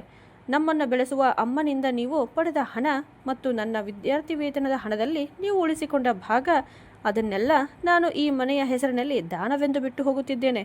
ಆದರೆ ಇನ್ನು ಮುಂದೆ ನನ್ನ ತಂಗಿಯ ಮೇಲೆ ನಿಮಗೆ ಯಾವುದೇ ಹಕ್ಕಿಲ್ಲ ಅಂತ ಹೇಳಿ ಅವಳು ನೇಹಾಳ ಕೈಯನ್ನು ಗಟ್ಟಿಯಾಗಿ ಹಿಡಿದಳು. ಮನೆಯ ಒಂದು ಮೂಲೆಯಲ್ಲಿ ನಿಂತಿದ್ದ ಅಜ್ಜಿ ತನ್ನ ಮುಸುಕಾದ ಕಣ್ಣುಗಳಿಂದ ಇದನ್ನೆಲ್ಲ ನೋಡುತ್ತಿದ್ದರು. ಸ್ನೇಹ ಅವರ ಬಳಿ ಹೋಗಿ ಅವರ ಕೈಯಲ್ಲಿ 5,000 ರೂಪಾಯಿಗಳನ್ನು ಇಟ್ಟು, ಅಜ್ಜಿ, ನಿಮ್ಮ ಆರೋಗ್ಯದ ಕಡೆ ಗಮನ ಕೊಡಿ. ನಾನು ಆಗಾಗ ಬರುತ್ತಿರುತ್ತೇನೆ. ಆದರೆ ನೇಹಾ ಇನ್ನು ಇಲ್ಲಿ ಉಳಿಯುವುದಿಲ್ಲ ಅಂತ ಹೇಳಿದರು. ಸ್ಟೇಷನ್ನಲ್ಲಿ ರೈಲಿಗಾಗಿ ಕಾಯುತ್ತಿದ್ದಾಗ ನೇಹಾ ನಿಧಾನವಾದ ಸ್ವರದಲ್ಲಿ, ಅಕ್ಕ, ನಾವು ಈಗ ನಗರದಲ್ಲಿ ಒಟ್ಟಿಗೆ ವಾಸಿಸುತ್ತಿದ್ದೇವೆ ಎಂದು ಅಮ್ಮನಿಗೆ ಗೊತ್ತಾಗುತ್ತದೆಯೇ ಅಂತ ಕೇಳಿದಳು. ಸ್ನೇಹ ಅಸ್ತಮಿಸುತ್ತಿದ್ದ ಸೂರ್ಯನತ್ತ ನೋಡಿ, ಅವರಿಗೆ ಗೊತ್ತಾಗಲಿ ಅಥವಾ ಗೊತ್ತಾಗದಿರಲಿ ನೇಹಾ, ಈಗ ಅದರಿಂದ ನಮಗೆ ಯಾವುದೇ ವ್ಯತ್ಯಾಸವಾಗಬಾರದು. ಈಗ ನಾವು ನಮ್ಮ ಬೇರುಗಳನ್ನು ನಾವೇ ಕಂಡುಕೊಂಡಿದ್ದೇವೆ. ಇನ್ನು ಮುಂದೆ ನಾವು ಯಾರ ಕೃಪೆಯ ನೆರಳಲ್ಲೂ ಬದುಕುವುದಿಲ್ಲ ಅಂತ ಹೇಳಿದಳು. ರೈಲಿನ ಸೀಟಿ ಮೊಳಗಿತು. ಸ್ನೇಹ ತನ್ನ ತಂಗಿಯ ಕೈಯನ್ನು ಇನ್ನಷ್ಟು ಬಿಗಿಯಾಗಿ ಹಿಡಿದಳು. ನಗರದಲ್ಲಿ ಇನ್ನೂ ದೊಡ್ಡ ಸವಾಲುಗಳು ಎದುರಾಗಲಿವೆ ಎಂಬುದು ಅವಳಿಗೆ ಗೊತ್ತಿತ್ತು. ಹೆಚ್ಚಿನ ಮನೆ ಬಾಡಿಗೆ, ನೇಹಾ ಓದು, ಸಮಾಜದ ಪ್ರಶ್ನೆಗಳು. ಆದರೆ ಅವಳ ಮನಸ್ಸಿನಲ್ಲಿ ಒಂದು ವಿಚಿತ್ರ ಶಾಂತಿ ಇದ್ದಿತು. ಅವಳನ್ನು ವರ್ಷಗಳಿಂದ ಬಂಧಿಸಿದ್ದ ಆ ಸಂಕೋಲೆಯನ್ನು ಅವಳು ಕೊನೆಗೂ ಮುರಿದಿದ್ದಳು. ಮಹಾನಗರದ ಗಾಳಿಯಲ್ಲಿ ಒಂದು ವಿಚಿತ್ರ ತುರ್ತು ಇದ್ದಿತು. ಇಲ್ಲಿನ ರಸ್ತೆಗಳು ಮತ್ತು ಕಟ್ಟಡಗಳು ಯಾರನ್ನು ಕಾಯುವುದಿಲ್ಲ ಎಂಬಂತೆ. ಸ್ನೇಹ ನಗರದ ಮಧ್ಯಮ ವರ್ಗದ ಪ್ರದೇಶದಲ್ಲಿ ಒಂದು ಚಿಕ್ಕ ಅಪಾರ್ಟ್ಮೆಂಟನ್ನು ಬಾಡಿಗೆಗೆ ತೆಗೆದುಕೊಂಡಳು. ಮನೆ ಚಿಕ್ಕದಾಗಿತ್ತು, ಆದರೆ ಅದರ ಗೋಡೆಗಳಲ್ಲಿ ಯಾರೂ ಕಹಿತನವೂ ಇರಲಿಲ್ಲ. ಅದರ ಕಿಟಕಿಗಳಿಂದ ಕಾಣುವ ಆಕಾಶ ಯಾರ ದಯೆಯ ಮೇಲೂ ಅವಲಂಬಿತವಾಗಿರಲಿಲ್ಲ. ಈಗ ಸ್ನೇಹ ಕಚೇರಿ ಕೆಲಸ ಒಂದು ಯುದ್ಧ ಭೂಮಿಯಂತಾಗಿತ್ತು. ಹಣಕಾಸು ವಿಶ್ಲೇಷಕೀಯ ಕೆಲಸ ಎಷ್ಟು ಗೌರವ ನೀಡಿತೋ ಅಷ್ಟೇ ಮಾನಸಿಕವಾಗಿ ದಣಿವು ನೀಡುತ್ತಿತ್ತು. ಬೆಳಗ್ಗೆ 8 ಗಂಟೆಯ ರೈಲಿನ ಗದ್ದಲ, ಕಡತಗಳ ರಾಶಿ, ಗ್ರಾಹಕರ ಗಡುವುಗಳು, ಇವುಗಳ ಮಧ್ಯೆ ಸ್ನೇಹ ತನ್ನನ್ನು ಒಂದು ಯಂತ್ರದಂತೆ ರೂಪಿಸಿಕೊಳ್ಳುತ್ತಿದ್ದಳು. ಒಂದು ಸಂಜೆ ತುಂಬ ದಣಿದು ಮನೆಗೆ ಬಂದಾಗ ನೇಹ ಅಡುಗೆ ಮನೆಯಲ್ಲಿ ನಿಂತು ಚಹಾ ಮಾಡಲು ಪ್ರಯತ್ನಿಸುತ್ತಿರುವುದನ್ನು ಅವಳು ಕಂಡಳು. ಮನೆಯಲ್ಲಿ ಸುವಾಸನೆ ಹರಡಿತ್ತು. ಅಕ್ಕ ಬಂದೆಯಾ? ನೋಡು, ಇಂದು ನಾನು ಪರೋಟವನ್ನ ಮಾಡಿದ್ದೇನೆ ಅಂತ ಹೇಳುವಾಗ ಅವಳ ಕಣ್ಣಿನಲ್ಲಿ ಮತ್ತೆ ಹೊಳಪು ಮರಳಿತ್ತು. ಮಾವನ ಮನೆಯಲ್ಲಿ ಎಲ್ಲೋ ಕಳೆದು ಹೋಗಿದ್ದ ಆ ಹೊಳಪು. ಸ್ನೇಹ ತನ್ನ ಬ್ಯಾಗನ್ನು ಮೇಜಿನ ಮೇಲೆ ಇಟ್ಟು ನೇಹಾಳನ್ನು ಗಮನದಿಂದ ನೋಡಿ, ನೇಹ, ನಿನಗೆ ಇವೆಲ್ಲ ಮಾಡುವ ಅಗತ್ಯವಿಲ್ಲ. ನಿನ್ನ ಓದು ಈಗ ಆರಂಭವಾಗಲಿದೆ, ಅದಕ್ಕೆ ಗಮನ ಕೊಡು ಅಂದಳು. ಅಕ್ಕ, ನಾನು ನಿಮಗೆ ಸಹಾಯ ಮಾಡಬೇಕೆಂದಷ್ಟೇ. ನೀವು ದಿನವಿಡೀ ಎಷ್ಟು ಶ್ರಮ ಪಡುತ್ತೀರಿ ಅನ್ನುವಾಗ ನೇಹಾಳ ಧ್ವನಿ ನಿಧಾನವಾಯಿತು. ಸ್ನೇಹ ಅವಳ ಹತ್ತಿರ ಹೋಗಿ ಅವಳ ಭುಜದ ಮೇಲೆ ಮೃದುವಾಗಿ ಕೈ ಇಟ್ಟು, ನೇಹ, ನಾವು ಇಲ್ಲಿ ಕೇವಲ ಬದುಕಲು ಬಂದಿಲ್ಲ, ನಾವು ದೊಡ್ಡವರಾಗಬೇಕು. ಅಮ್ಮ ನಮ್ಮ ಜೀವನದಲ್ಲಿ ಬಿಟ್ಟ ಕೊರತೆಯನ್ನು ನಮ್ಮ ಯಶಸ್ಸಿನಿಂದ ತುಂಬಬೇಕು. ನೆನಪಿರಲಿ, ಈ ಸೌಕರ್ಯ ನಮ್ಮನ್ನು ಸೋಮಾರಿಗಳನ್ನಾಗಿ ಮಾಡಬಾರದು ಅಂತ ಹೇಳಿದಳು. ಸ್ನೇಹಾಳ ಮಾತುಗಳಲ್ಲಿ ಇದ್ದ ಗಂಭೀರತೆ ನೇಹಾಳಿಗೆ ಕೆಲವೊಮ್ಮೆ ಭಯ ಹುಟ್ಟಿಸುತ್ತಿತ್ತು. ಆದರೆ ಇದೇ ಕಠಿಣತೆಯೇ ಅವರ ರಕ್ಷಣಾ ಕವಚವೆಂದು ಅವಳಿಗೆ ಗೊತ್ತಿತ್ತು. ಸ್ನೇಹಾಳ ಕಚೇರಿಯಲ್ಲಿ ರಜತ್ ಎಂಬ ಹಿರಿಯ ವ್ಯವಸ್ಥಾಪಕರೊಬ್ಬರು ಇದ್ದರು. ರಜತ್ ಸ್ನೇಹಾಳಿಗಿಂತ 5-6 ವರ್ಷ ದೊಡ್ಡವರು. ಸ್ವಭಾವದಲ್ಲಿ ಅವಳಿಗೆ ಸಂಪೂರ್ಣ ವಿರುದ್ಧ. ಶಾಂತ, ತಾಳ್ಮೆಯುಳ್ಳವರು, ಯಾವಾಗಲೂ ಮೃದುವಾದ ನಗುವಿನೊಂದಿಗೆ ಮಾತನಾಡುವವರು. ಸ್ನೇಹಾಳಿಗೆ ಆಗಾಗ ಅನಿಸುತ್ತಿತ್ತು, ರಜತ್ ಅವರ ಈ ಸರಳತೆ ಕೇವಲ ಮೇಲ್ಮೈನ ನಾಟಕವೋ ಎಂದು. ಒಂದು ಯೋಜನಾ ಸಭೆಯಲ್ಲಿ ನಷ್ಟದಲ್ಲಿದ್ದ ಒಂದು ಕಂಪನಿಯ ಬಗ್ಗೆ ಸ್ನೇಹ ತುಂಬ ಕಠಿಣವಾಗಿ ವಿಶ್ಲೇಷಣೆ ಮಂಡಿಸಿದಳು. ಸರ್, ನಾವು ಈ ಗ್ರಾಹಕರ ಜೊತೆಗಿನ ಸಂಬಂಧವನ್ನು ಮುಕ್ತಾಯಗೊಳಿಸಬೇಕು. ಭಾವನೆಗಳು ವ್ಯವಹಾರದಲ್ಲಿ ನಷ್ಟ ತರಿಸುತ್ತವೆ ಎಂದು ಅವಳು ನೇರವಾಗಿ ಹೇಳಿದಳು. ರಜತ್ ತಮ್ಮ ಕನ್ನಡಕವನ್ನು ತೆಗೆದು ಅವಳತ್ತ ನೋಡಿ, ಸ್ನೇಹ, ಸಂಖ್ಯೆಗಳು ಎಂದಿಗೂ ಸುಳ್ಳು ಹೇಳುವುದಿಲ್ಲ, ಅದು ಸತ್ಯ. ಆದರೆ ಆ ಸಂಖ್ಯೆಗಳ ಹಿಂದೆ ಮನುಷ್ಯರು ಇರುತ್ತಾರೆ. ನಾವು ಕೇವಲ ಲಾಭವನ್ನೇ ನೋಡಿದರೆ ನಾವು ವಿಶ್ಲೇಷಕರಲ್ಲ, ರೋಬೋಟ್ಗಳಾಗಿ ಬಿಡುತ್ತೇವೆ. ಕೆಲವೊಮ್ಮೆ ಅಪಾಯ ಮತ್ತು ಸಹಾನುಭೂತಿಯ ಸಂಯೋಜನೆಯೂ ಅಗತ್ಯ ಎಂದು ಹೇಳಿದರು. ರಜತ್ ಅವರ ಈ ತಾತ್ವಿಕ ಮಾತುಗಳು ಸ್ನೇಹಾಳಿಗೆ ಇಷ್ಟವಾಗಲಿಲ್ಲ. ತನ್ನ ಪರಿಶ್ರಮವನ್ನು ಅವರು ಕಡಿಮೆ ಮಾಡುತ್ತಿದ್ದಾರೆ ಎಂಬ ಭಾವನೆ ಅವಳಲ್ಲಿ ಮೂಡಿತು. ಸರ್, ಸಹಾನುಭೂತಿಯೇ ನನ್ನ ಜೀವನದ ಅನೇಕ ವರ್ಷಗಳನ್ನು ಹಾಳು ಮಾಡಿದೆ. ನಾನು ಕೇವಲ ಡೇಟಾದ ಮೇಲೆ ನಂಬಿಕೆ ಇಡುತ್ತೇನೆ ಅಂತ ಸ್ನೇಹ ಹೇಳಿದಾಗ ರಜತ್ ಏನೂ ಹೇಳಲಿಲ್ಲ. ಕೇವಲ ಒಂದು ನಿಗೂಢ ನಗುವಿನೊಂದಿಗೆ ತಮ್ಮ ಕ್ಯಾಬಿನ್ಗೆ ತೆರಳಿದರು. ಆ ದಿನದ ನಂತರ ರಜತ್ ಅವರ ದೃಷ್ಟಿ ಆಗಾಗ ಸ್ನೇಹಾಳ ಮೇಲೆ ನಿಲ್ಲತೊಡಗಿತು. ಅವಳ ಕಠಿಣ ಹೊರಪದರದ ಒಳಗಿರುವ ವ್ಯಕ್ತಿಯನ್ನು ಅರಿಯಲು ಅವರು ಪ್ರಯತ್ನಿಸುತ್ತಿದ್ದರು. ಒಂದು ಶನಿವಾರ ಮಧ್ಯಾಹ್ನ ಸ್ನೇಹ ಮನೆಯಲ್ಲಿಯೇ ಕುಳಿತಿದ್ದಾಗ ಬಾಗಿಲಿನ ಗಂಟೆ ಮೊಳಗಿತು. ಕೊರಿಯರ್ದವರು ಒಂದು ಹಳದಿ ಲಕೋಟೆಯನ್ನು ನೀಡಿ ಹೋದ. ಲಕೋಟೆಯ ಮೇಲೆ ಕಳಿಸಿದವರ ಹೆಸರು ಇರಲಿಲ್ಲ. ಕೇವಲ ಸ್ನೇಹಾಳ ಹೊಸ ವಿಳಾಸ ಮಾತ್ರ ಬರೆಯಲಾಗಿತ್ತು. ಸ್ನೇಹ ನಡುಗುವ ಕೈಗಳಿಂದ ಲಕೋಟೆಯನ್ನು ತೆರೆದಳು. ಅದರೊಳಗೆ ತಾಯಿಯಿಂದ ಬಂದ ಒಂದು ಉದ್ದವಾದ ಪತ್ರವಿತ್ತು. ಜೊತೆಗೆ ಕೆಲವು ಮುಸುಕಾದ ಛಾಯಾಚಿತ್ರಗಳು ಇದ್ದವು. ನನ್ನ ಪ್ರಿಯ ಸ್ನೇಹ, ನೀನು ನನ್ನನ್ನು ದ್ವೇಷಿಸುತ್ತಿ ಎಂಬುದು ನನಗೆ ಗೊತ್ತಿದೆ. ನೀನು ನೇಹಾಳನ್ನು ಕರೆದುಕೊಂಡು ನಗರಕ್ಕೆ ಹೋಗಿದ್ದೆ ಎಂಬುದು ನನಗೆ ತಿಳಿದಿದೆ. ಅಜ್ಜಿ ಎಲ್ಲವನ್ನ ಹೇಳಿದರು. ಸ್ನೇಹ, ನನ್ನನ್ನು ಕ್ಷಮಿಸಬೇಡ, ಏಕೆಂದರೆ ನಾನು ಕ್ಷಮೆಗೆ ಅರ್ಹಳಲ್ಲ. ಆದರೆ ನನಗೆ ನಿಮ್ಮ ನೆನಪು ಬರುವುದಿಲ್ಲ ಎಂದು ಎಂದಿಗೂ ಭಾವಿಸಬೇಡ. ಖನ್ನಾ ಸರ್ ತುಂಬ ಕಠಿಣ ವ್ಯಕ್ತಿ. ಅವರು ನನಗೆ ನಿಮ್ಮಿಬ್ಬರನ್ನ ಭೇಟಿಯಾಗಲು ಎಂದಿಗೂ ಅವಕಾಶ ನೀಡಲಿಲ್ಲ. ಈ ಛಾಯಾಚಿತ್ರಗಳನ್ನು ನೋಡು, ಇದು ನಿಮ್ಮ ತಂದೆಯ ಮನೆಯದು. ಅವರು 2ನೇ ಮದುವೆ ಮಾಡಿಕೊಳ್ಳಲಿಲ್ಲ. ಸ್ನೇಹ, ಇಂದಿಗೂ ಅವರು ಅದೇ ಚಿಕ್ಕ ಕೊಠಡಿಯಲ್ಲಿ ನಿಮ್ಮ ನೆನಪುಗಳೊಂದಿಗೆ ಬದುಕುತ್ತಿದ್ದಾರೆ. ಸಾಧ್ಯವಾದರೆ ಒಮ್ಮೆ ಅವರನ್ನು ಭೇಟಿಯಾಗಿ ಬಾ. ನನ್ನ ಅದೃಷ್ಟ ಈಗಾಗಲೇ ಸುಟ್ಟು ಹೋಗಿದೆ, ಆದರೆ ನೀನು ನಿನ್ನ ಜೀವನದಲ್ಲಿ ಪ್ರೀತಿಗೆ ಪ್ರವೇಶ ಕೊಡಲು ಮರೆಯಬೇಡ. ಸ್ನೇಹ ಆ ಪತ್ರವನ್ನು ಮೇಜಿನ ಮೇಲೆ ಎಸೆದಳು. ಅವಳ ದೇಹ ಕೋಪದಿಂದ ನಡುಗುತ್ತಿತ್ತು. ತಂದೆ? ಯಾವ ತಂದೆ? ನಮ್ಮನ್ನ ಬಿಟ್ಟು ಮೌನವಾಗಿ ಒಂದು ಮೂಲೆಯಲ್ಲೇ ಅಡಗಿಕೊಂಡ ಆ ವ್ಯಕ್ತಿಯೇ? ಮತ್ತು ಅಮ್ಮ, ಈಗ ಅವರಿಗೆ ನಮ್ಮ ಬಗ್ಗೆ ಕಾಳಜಿ ಮೂಡಿದೆಯೇ ಅಂದುಕೊಳ್ಳುತ್ತ ಅವಳು ಆ ಛಾಯಾಚಿತ್ರಗಳನ್ನು ಹರಿದು ಹಾಕಲು ಕೈಗೆತ್ತಿಕೊಂಡಳು. ಆದರೆ ಕ್ಷಣಕಾಲ ನಿಂತಳು. ಅವಳ ಕಣ್ಣುಗಳ ತುದಿಯಲ್ಲಿ ಕಣ್ಣೀರು ತುಂಬಿತು. ಆದರೆ ತಕ್ಷಣವೇ ಅವಳು ಅದನ್ನು ಒರೆಸಿಕೊಂಡು, ಇಲ್ಲ, ಇದು ಎಲ್ಲವೂ ಒಂದು ಬಲೆ ಎಂದು ಅವಳು ತನ್ನೊಳಗೆ ಗುನುಗಿದಳು. ಈ ಭಾವನೆಗಳು ನನ್ನನ್ನು ದುರ್ಬಲಗೊಳಿಸಲು ಕಳುಹಿಸಲ್ಪಟ್ಟಿವೆ. ಅವಳು ಆ ಪತ್ರವನ್ನು ಅಲ್ಮಾರಿಯ ಕೆಳಗಿನ ಡ್ರಾರ್ನಲ್ಲಿ ಅಡಗಿಸಿಟ್ಟಳು. ಆದರೆ ಆ ರಾತ್ರಿ ಸ್ನೇಹಾಳಿಗೆ ನಿದ್ರೆ ಬರಲಿಲ್ಲ. ರಜತ್ ಹೇಳಿದ ಮಾತುಗಳು ಅವಳ ಮನಸ್ಸಿನಲ್ಲಿ ಮತ್ತೆ ಮತ್ತೆ ಮೊಳಗುತ್ತಲೇ ಇದ್ದವು. ಮಹಾನಗರದ ಓಡಾಟದ ಜೀವನದಲ್ಲಿ ಸ್ನೇಹ ತನ್ನನ್ನು ಅಷ್ಟು ವ್ಯಸ್ತತೆಯಲ್ಲಿ ಮುಳುಗಿಸಿಕೊಂಡಿದ್ದಳು. ಅಲ್ಲಿ ನೆನಪುಗಳಿಗೆ ಪ್ರವೇಶ ಇರಲಿಲ್ಲ. ಆದರೆ ತಾಯಿಯ ಆ ಹಳೆಯ ಲಕೋಟೆ ಅವಳ ಮನದ ಶಾಂತ ಸರೋವರಕ್ಕೆ ಭಾರವಾದ ಕಲ್ಲೊಂದನ್ನು ಎಸೆದಂತಾಗಿತ್ತು. ತಂದೆಯ ಬೆರಳನ್ನು ಹಿಡಿದು ನಿಂತಿದ್ದ ತನ್ನ ಬಾಲ್ಯದ ಆ ಛಾಯಾಚಿತ್ರ ಕಣ್ಣು ಮುಚ್ಚಿದಾಗಲೆಲ್ಲ ಅವಳ ಮುಂದೆ ತೇಲಿ ಬರುತ್ತಿತ್ತು.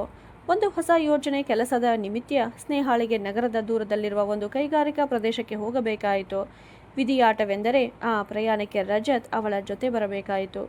ಪೂರ್ತಿ ಪ್ರಯಾಣದ ವೇಳೆ ಸ್ನೇಹ ಕಾರಿನ ಕಿಟಕಿಯಿಂದ ಹೊರಗೆ ನೋಡುತ್ತಾ ಮೌನವಾಗಿದ್ದಳು. ರಜತ್ ಮಾತ್ರ ಮಧ್ಯೆ ಮಧ್ಯೆ ಸಂಗೀತದ ಬಗ್ಗೆ, ಹವಾಮಾನದ ಬಗ್ಗೆ ಮಾತನಾಡುತ್ತಾ ಆ ಹಿಮದಂತೆ ತಣ್ಣನೆಯ ಮೌನವನ್ನು ಕರಗಿಸಲು ಪ್ರಯತ್ನಿಸುತ್ತಿದ್ದರು. ಸ್ನೇಹ, ನೀನು ಮೌನವಾಗಿದ್ದಾಗ ಯಾವುದೋ ಯುದ್ಧ ತಂತ್ರದಂತೆ ರೂಪಿಸುತ್ತಿರುವ ಯೋಧನಿಯಂತೆ ಕಾಣುತ್ತೀಯಾ ಎಂದು ರಜತ್ ಹಗುರವಾಗಿ ಹೇಳಿದರು. ಸ್ನೇಹ ಅವರತ್ತ ನೋಡದೆ ಉತ್ತರಿಸಿದಳು. ಜೀವನವೇ ಒಂದು ಯುದ್ಧ ರಜತ್ ಸರ್, ಯೋಜನೆ ಮಾಡದವನು ತುಳಿಯಲ್ಪಡುತ್ತಾನೆ ಅಂತ. ರಜತ್ ಕಾರಿನ ವೇಗವನ್ನು ನಿಧಾನಗೊಳಿಸಿ ಅವಳತ್ತ ಗಮನದಿಂದ ನೋಡಿದರು. ಆದರೆ ಯುದ್ಧ ಭೂಮಿಯಲ್ಲಿಯೂ ಕೆಲವೊಮ್ಮೆ ನಿಂತು ಉಸಿರಾಡಬೇಕು. ನೀನು ಓಡುತ್ತಿದ್ದೀಯಾ ಸ್ನೇಹ? ಆದರೆ ಪ್ರಶ್ನೆ ಏನೆಂದರೆ, ನೀನು ಯಾರಿಂದ ಓಡುತ್ತಿದ್ದೀಯಾ? ನಿನ್ನ ಭೂತಕಾಲದಿಂದ ಅಥವಾ ನಿನ್ನಿಂದಲೇ? ಆ ಮಾತು ಸ್ನೇಹಳ ಹೃದಯವನ್ನು ಕ್ಷಣಕಾಲ ತಟ್ಟಿತು. ಅವಳು ತಕ್ಷಣವೇ ಮಾತು ಬದಲಿಸಲು ಫೈಲ್ ತೆರೆದಳು. ಆದರೆ ಆ ಮಧ್ಯಾಹ್ನ ಕೆಲಸ ಮುಗಿದ ನಂತರ ಅವಳು ಒಂದು ಧೈರ್ಯದ ನಿರ್ಧಾರ ತೆಗೆದುಕೊಂಡಳು. ಅವರು ಇದ್ದ ಕೈಗಾರಿಕಾ ಪ್ರದೇಶ ಅವಳ ತಂದೆಯ ಹಳ್ಳಿಯಿಂದ ಕೇವಲ 2 ಗಂಟೆಗಳ ದೂರದಲ್ಲಿತ್ತು. ಅವಳು ರಜತ್ಗೆ ಏನು ಹೇಳದೆ ತಾಯಿಯ ಪತ್ರದಲ್ಲಿ ಬರೆದಿದ್ದ ವಿಳಾಸದತ್ತ ಒಂದು ಟ್ಯಾಕ್ಸಿ ಹಿಡಿದು ಹೊರಟಳು. ಟ್ಯಾಕ್ಸಿ ಕಿರಿದಾದ ಬೀದಿಗಳಲ್ಲಿ ತಿರುಗುತ್ತಾ ಸಾಗಿದಂತೆ ಅವಳ ಉಸಿರಾಟ ವೇಗವಾಯಿತು. ತಾನು ಹುಟ್ಟಿದ ಆ ಸ್ಥಳ ಈಗ ಅವಳ ಮುಂದೆ ಮಸುಕಾದ ಚಲನಚಿತ್ರದಂತೆ ತೆರೆದುಕೊಳ್ಳುತ್ತಿತ್ತು. ಟ್ಯಾಕ್ಸಿ ಒಂದು ಹಳೆಯ ಜೀರ್ಣಾವಸ್ಥೆಯ ಮನೆಯ ಮುಂದೆ ನಿಂತಿತು. ಗೋಡೆಗಳ ಮೇಲಿನ ಸುಣ್ಣ ಉದುರಿ ಹೋಗಿತ್ತು. ಬಾಗಿಲಿನ ಮರವನ್ನು ಗೆದ್ದಲು ತಿನ್ನುತ್ತಿತ್ತು. ಸ್ನೇಹಾಳ ಹೆಜ್ಜೆಗಳು ಭಾರವಾಗಿದ್ದವು. ಅವಳು ಬಾಗಿಲನ್ನು ನಿಧಾನವಾಗಿ ತಳ್ಳಿದಳು. ಒಳಗಿದ್ದ ಹಳೆಯ ತೆವಭರಿತವಾದ ವಾಸನೆ ಅವಳನ್ನು ಸ್ವಾಗತಿಸಿತು. ಮುಂದೆ ಒಂದು ಚಿಕ್ಕ ಮಂಚದ ಮೇಲೆ ಸೊರಗಿದ ಒಬ್ಬ ವ್ಯಕ್ತಿ ಕುಳಿತಿದ್ದರು. ಅವರ ಕಣ್ಣಿನ ಮೇಲೆ ದಪ್ಪ ಕನ್ನಡಕವಿತ್ತು. ಕೈಯಲ್ಲಿ ಹಳೆಯ ಟಿವಿ, ರೇಡಿಯೋಗಳನ್ನು ದುರಸ್ತಿ ಮಾಡಲು ಪ್ರಯತ್ನಿಸುತ್ತಿದ್ದರು. ಅವರ ಬೆನ್ನು ಬಾಗಿತ್ತು. ಕೂದಲು ಸಂಪೂರ್ಣವಾಗಿ ಬಿಳಿಯಾಗಿತ್ತು. ಏನು ಬೇಕು? ಟಿವಿ ರಿಪೇರಿ ಮಾಡಿಸಬೇಕಿದ್ದರೆ ಇಲ್ಲೇ ಇಡಿ, 2 ದಿನ ಬೇಕಾಗುತ್ತದೆ ಎಂದು ಅವರು ತಲೆ ಎತ್ತದೆ ಹೇಳಿದರು. ಸ್ನೇಹಾಳ ಧ್ವನಿ ಅವಳ ಗಂಟಲಲ್ಲೇ ಸಿಲುಕಿಕೊಂಡಿತು. ಅವಳು ನಿಧಾನವಾಗಿ ನಡುಗುವ ಧ್ವನಿಯಲ್ಲಿ ಅಪ್ಪ ಅಂತ ಕರೆದಳು. ಆ ವ್ಯಕ್ತಿ ಕ್ಷಣಕಾಲ ನಿಶ್ಚಲರಾದರು. ನಿಧಾನವಾಗಿ ತಮ್ಮ ಕನ್ನಡಕವನ್ನು ತೆಗೆದು ಮಸುಕಾದ ಕಣ್ಣುಗಳನ್ನು ಸಣ್ಣದಾಗಿ ಮಾಡಿ ಸ್ನೇಹಾಳತ್ತ ನೋಡಿ, ಸ್ನೇಹ, ನನ್ನ ಮಗಳೇ ಅಂದರು. ಮುಂದಿನ 1 ಗಂಟೆಯಲ್ಲಿ ಸ್ನೇಹ ಕೇಳಿದ ಸಂಗತಿಗಳು ಅವಳ ಪ್ರಪಂಚವನ್ನೇ ತಲೆಕೆಳಗಾಗಿಸಿದವು. ತಾಯಿ ಮತ್ತು ಅಜ್ಜಿ ಯಾವಾಗಲೂ ನಾಲಾಯಕ್ ಮತ್ತು ಜವಾಬ್ದಾರಿ ಇಲ್ಲದವರು ಎಂದು ಹೇಳುತ್ತಿದ್ದ ಅವಳ ತಂದೆ ವಾಸ್ತವದಲ್ಲಿ ಒಡೆದು ಹೋದ ಒಬ್ಬ ಮನುಷ್ಯರಾಗಿದ್ದರು. ನಿನ್ನ ಅಮ್ಮನಿಗೆ ದೊಡ್ಡ ದೊಡ್ಡ ಕನಸುಗಳಿದ್ದವು ಸ್ನೇಹ, ಆದರೆ ನಾನು ಒಬ್ಬ ಸಾಮಾನ್ಯ ಕಲೆಗಾರ. ಅವಳು ನನ್ನ ತಂದೆಯ ಆಸ್ತಿಗಾಗಿ ನಾನು ನನ್ನ ಸಹೋದರರೊಂದಿಗೆ ಜಗಳ ಮಾಡಬೇಕೆಂದು ಬಯಸಿದಳು. ಆದರೆ ನಾನು ಅದನ್ನು ಮಾಡಲಿಲ್ಲ. ಒಂದು ದಿನ ಅವಳು ನಿನ್ನನ್ನು ನೇಹಾಳನ್ನು ಕರೆದುಕೊಂಡು ಏನೂ ಹೇಳದೆ ಹೋಗಿಬಿಟ್ಟಳು. ನಾನು ನಿನ್ನ ಅಜ್ಜಿಯ ಮನೆಗೆ ಹೋದೆ. ಅವರ ಕಾಲಿಗೆ ಬಿದ್ದೆ. ಆದರೆ ನಿನ್ನ ಅಜ್ಜಿ ಮತ್ತು ಮಾವ ನನ್ನನ್ನು ತಳ್ಳಿಬಿಟ್ಟರು. ನಮ್ಮ ಮಗಳಿಗೆ ಇನ್ನು ನಿನ್ನ ಅಗತ್ಯವಿಲ್ಲ ಎಂದು ಹೇಳಿದರು. ತಂದೆಯ ಧ್ವನಿಯಲ್ಲಿ ಯಾವುದೇ ದೂರು ಇರಲಿಲ್ಲ, ಕೇವಲ ಆಳವಾದ ದನಿವು ಮಾತ್ರ ಇದ್ದಿತು. ಆದರೆ ನೀವು ನಮ್ಮನ್ನು ಹುಡುಕಲು ಏಕೆ ಬರಲಿಲ್ಲ ಎಂದು ಸ್ನೇಹ ಕೇಳಿದಳು. ಅವಳ ಕಣ್ಣುಗಳಿಂದ ವರ್ಷಗಳ ಕಾಲ ಅಡಗಿದ್ದ ಕಣ್ಣೀರು ಹರಿಯತೊಡಗಿತು. ನಾನು ಬಂದಿದ್ದೆ ಸ್ನೇಹ. ನೀನು 10 ವರ್ಷದವಳಾಗಿದ್ದಾಗ ನಾನು ಗುಪ್ತವಾಗಿ ನಿನ್ನ ಶಾಲೆಯ ಹೊರಗೆ ನಿಂತಿರುತ್ತಿದ್ದೆ. ಆದರೆ ನೀನು ನಿನ್ನ ಅಮ್ಮನ ಬಗ್ಗೆ ಎಷ್ಟು ದ್ವೇಷದಿಂದ ಮಾತನಾಡುತ್ತಿದ್ದಿ ಎಂಬುದನ್ನು ನೋಡಿದೆ. ನಾನು ಭಯಪಟ್ಟೆ. ನಾನು ನಿನ್ನ ಮುಂದೆ ಬಂದರೆ ನೀನು ನನ್ನನ್ನು ಅಷ್ಟೇ ದ್ವೇಷಿಸುವೆಯೇನೋ ಎಂದು. ನನ್ನ ಕಾರಣದಿಂದ ನಿನ್ನ ಓದಿಗೆ ಯಾವುದೇ ಅಡ್ಡಿ ಬರಬಾರದೆಂದು ನಾನು ಬಯಸಿದೆ ಅಂತ ಹೇಳಿದರು. ಸ್ನೇಹ ತನ್ನ ತಂದೆಯ ನಡುಗುವ ಕೈಗಳನ್ನು ತನ್ನ ಕೈಗಳಲ್ಲಿ ಹಿಡಿದಳು. ಇದೇ ಕೈಗಳು ಒಮ್ಮೆ ಅವಳಿಗೆ ನಡೆಯಲು ಕಲಿಸಿದ್ದವು. ತನ್ನ ಮಹತ್ವಾಕಾಂಕ್ಷೆಗಾಗಿ ಒಬ್ಬ ತಂದೆ ಮತ್ತು ಅವರ ಹೆಣ್ಣು ಮಕ್ಕಳ ನಡುವೆ ದ್ವೇಷದ ಗೋಡೆಯನ್ನು ಕಟ್ಟಿದ ತಾಯಿಯ ಮೇಲೆ ಅವಳಿಗೆ ಕೋಪ ಬಂದಿತು.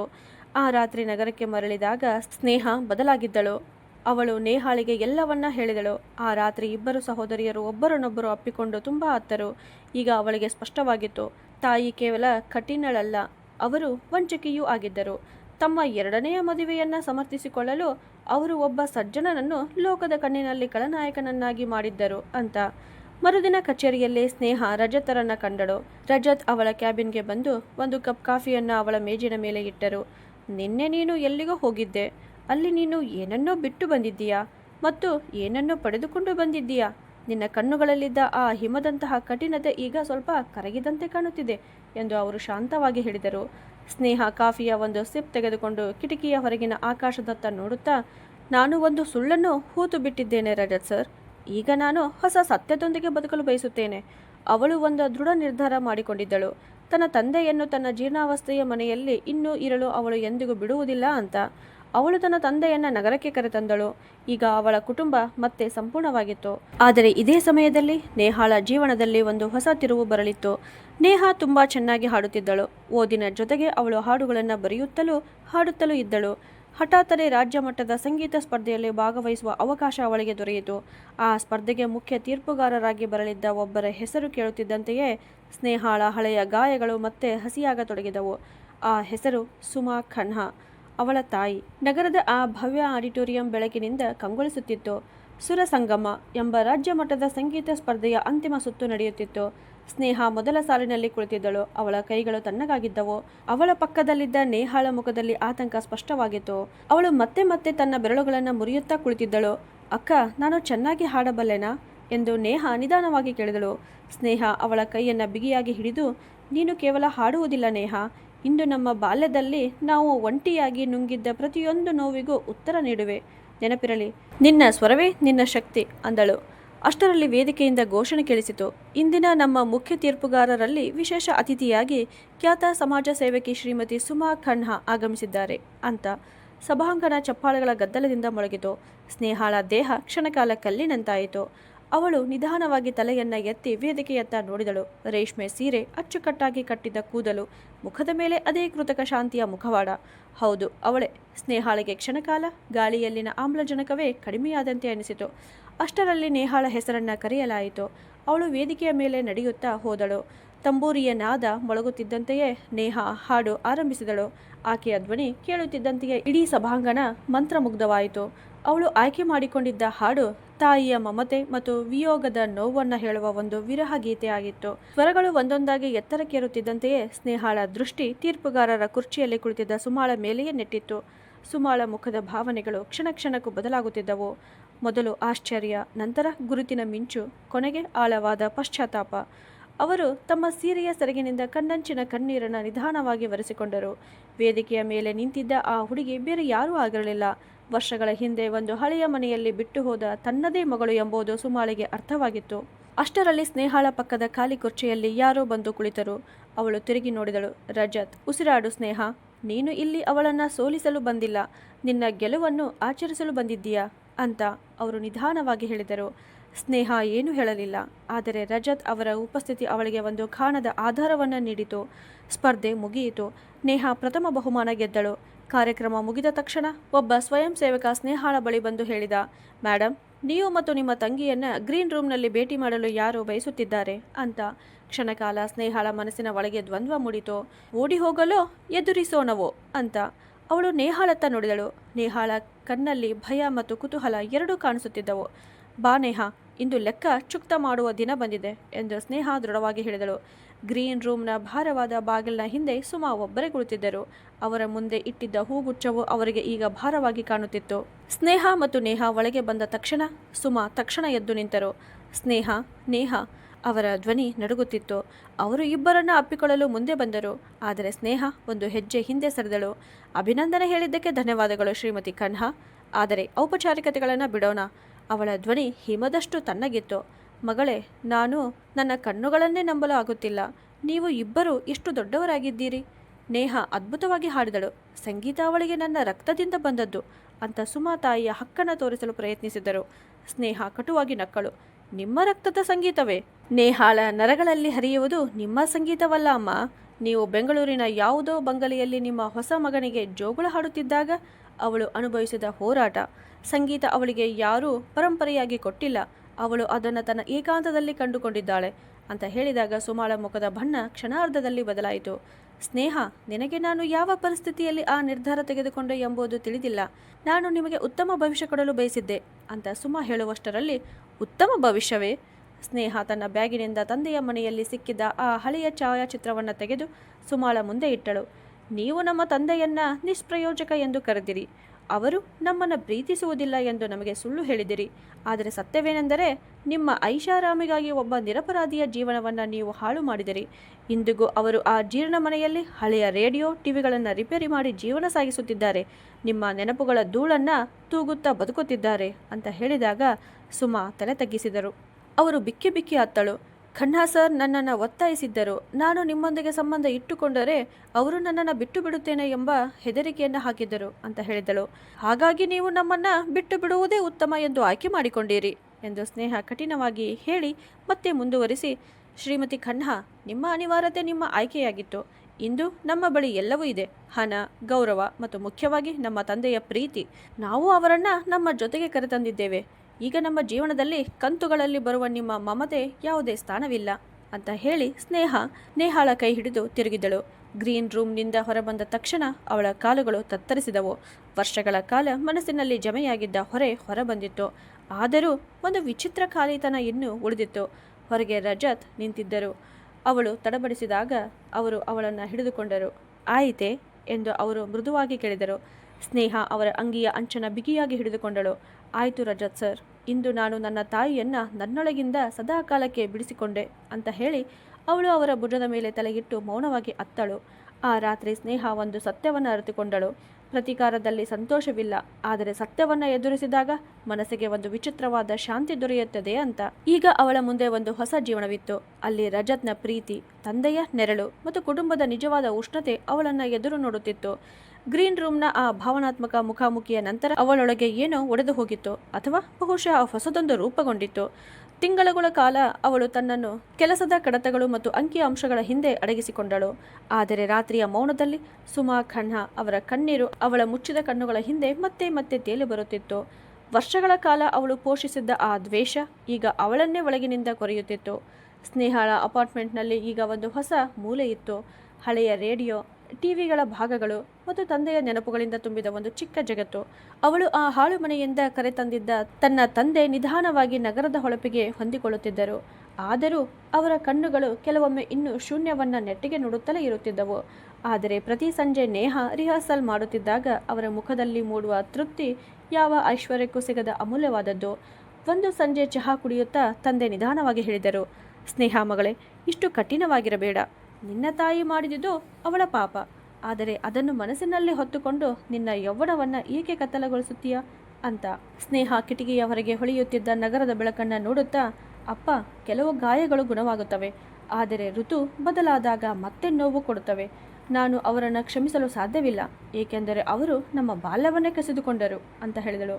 ಕಾಲಕ್ರಮೇಣ ನೇಹ ಒಬ್ಬ ಉದಯೋನ್ಮುಖ ಗಾಯಕಿಯಾಗಿ ಹೊರಹೊಮ್ಮಿದಳು. ಸಂಗೀತದ ಲೋಕದಲ್ಲಿ ಅವಳು ಈಗ ನೇಹಾ ಸುರುಳಿ ಎಂಬ ಹೆಸರಿನಿಂದ ಪರಿಚಿತಳಾಗಿದ್ದಳು. ಅವಳ ಯಶಸ್ಸು ಸ್ನೇಹಾಳಿಗೆ ಒಂದು ಮದ್ದಿನಂತಾಗಿತ್ತು, ತನ್ನ ಹೋರಾಟದ ಎಲ್ಲ ದಣಿವು ಮರೆಯಿಸುವ ಮದ್ದು. ಆಫೀಸ್ನಲ್ಲಿ ರಜತ್ ಮತ್ತು ಸ್ನೇಹಾಳ ನಡುವಿನ ಸಂಬಂಧ ಈಗ ಕೇವಲ ಮ್ಯಾನೇಜರ್ ಮತ್ತು ಉದ್ಯೋಗಿಯದ್ದಾಗಿರಲಿಲ್ಲ. ಒಂದು ರಾತ್ರಿ ಆಫೀಸ್ನಲ್ಲಿ ತಡವಾಗಿ ಕೆಲಸ ಮುಗಿಸಿ ಇಬ್ಬರು ಪಾರ್ಕಿಂಗ್ ಕಡೆ ನಡೆದು ಹೋಗುತ್ತಿದ್ದರು. ಅಷ್ಟರಲ್ಲಿ ರಜತ್ ನಿಂತರು. ಸ್ನೇಹ, ಇನ್ನೆಷ್ಟು ದಿನ ನಿನ್ನನ್ನು ನೀನೇ ಈ ಗಾಜಿನ ಪಂಜರದಲ್ಲಿ ಬಂಧಿಸಿಕೊಳ್ಳುತ್ತೀಯಾ? ನೀನು ನಿನ್ನ ತಾಯಿಗೆ ಉತ್ತರ ಕೊಟ್ಟೆ, ತಂದೆಯನ್ನು ಮನೆಗೆ ಕರೆತಂದೆ, ನೇಹಾಳನ್ನು ಯಶಸ್ವಿಯಾಗಿಗೊಳಿಸಿದೆ. ಆದರೆ ಸ್ನೇಹ ಎಲ್ಲಿದ್ದಾಳೆ? ನಿನ್ನ ಸ್ವಂತ ಕನಸುಗಳು, ನಿನ್ನ ಆಸೆಗಳು ಅಂತ ಕೇಳಿದರು. ಸ್ನೇಹ ತಿರುಗಿ ಅವರತ್ತ ನೋಡಿದಳು. ರಾತ್ರಿಯ ತಂಪಾದ ಗಾಳಿ ಅವಳ ಕೂದಲನ್ನು ಮುಖದ ಮೇಲೆ ತಂದು ಹಾಕುತ್ತಿತ್ತು. ನನಗೆ ನನ್ನದೇ ಎಂಬ ಅಸ್ತಿತ್ವವೇ ಇಲ್ಲ ರಜತ್ ಸರ್. ವರ್ಷಗಳ ಹಿಂದೆ ಚೂರು ಚೂರಾಗಿ ಬಿದ್ದಿದ್ದ ತುಂಡುಗಳನ್ನು ನಾನು ಮತ್ತೆ ಜೋಡಿಸುತ್ತಿದ್ದೇನೆ ಅಂತ ಹೇಳಿದಳು. ರಜತ್ ಅವಳ ಕೈ ಹಿಡಿದರು. ಅವರ ಕೈಯ ಉಷ್ಣತೆ ಸ್ನೇಹಳ ಹಿಮವಾಗಿದ್ದ ನಂಬಿಕೆಯನ್ನು ಕರಗಿಸತೊಡಗಿತು. ಆ ತುಂಡುಗಳನ್ನು ನಾನು ಕೂಡ ಜೋಡಿಸಲು ಬಯಸುತ್ತೇನೆ ಸ್ನೇಹ. ನೀನು ಯಾರೊಂದಿಗೂ ಹೋರಾಡಬೇಕಾದಂತಹ ಸ್ವಾತಂತ್ರ್ಯವನ್ನು ನಾನು ನಿನಗೆ ಕೊಡಲು ಬಯಸುತ್ತೇನೆ. ನಿನ್ನ ಜೀವನದಲ್ಲಿ ಒಂದು ಚಿಕ್ಕ ಜಾಗ ನನಗೆ ಕೊಡುತ್ತೀಯಾ ಅಂತ ಕೇಳಿದರು. ಸ್ನೇಹಳ ಕಣ್ಣುಗಳಿಂದ ಕಣ್ಣೀರು ಹರಿಯಿತು.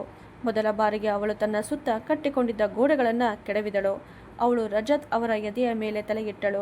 ಅದೇ ಸಮಯದಲ್ಲಿ ನಗರದ ವ್ಯಾಪಾರ ವಲಯಗಳಲ್ಲಿ ಮತ್ತೊಂದು ಸುದ್ದಿ ಹರಡತೊಡಗಿತು. ಖನ್ನಾ ಎಂಪೈರ್ ಭಾರೀ ಸಾಲ ಮಾಡಿ ವಂಚನೆ ಆರೋಪಗಳಲ್ಲಿ ಸಿಲುಕಿತ್ತು.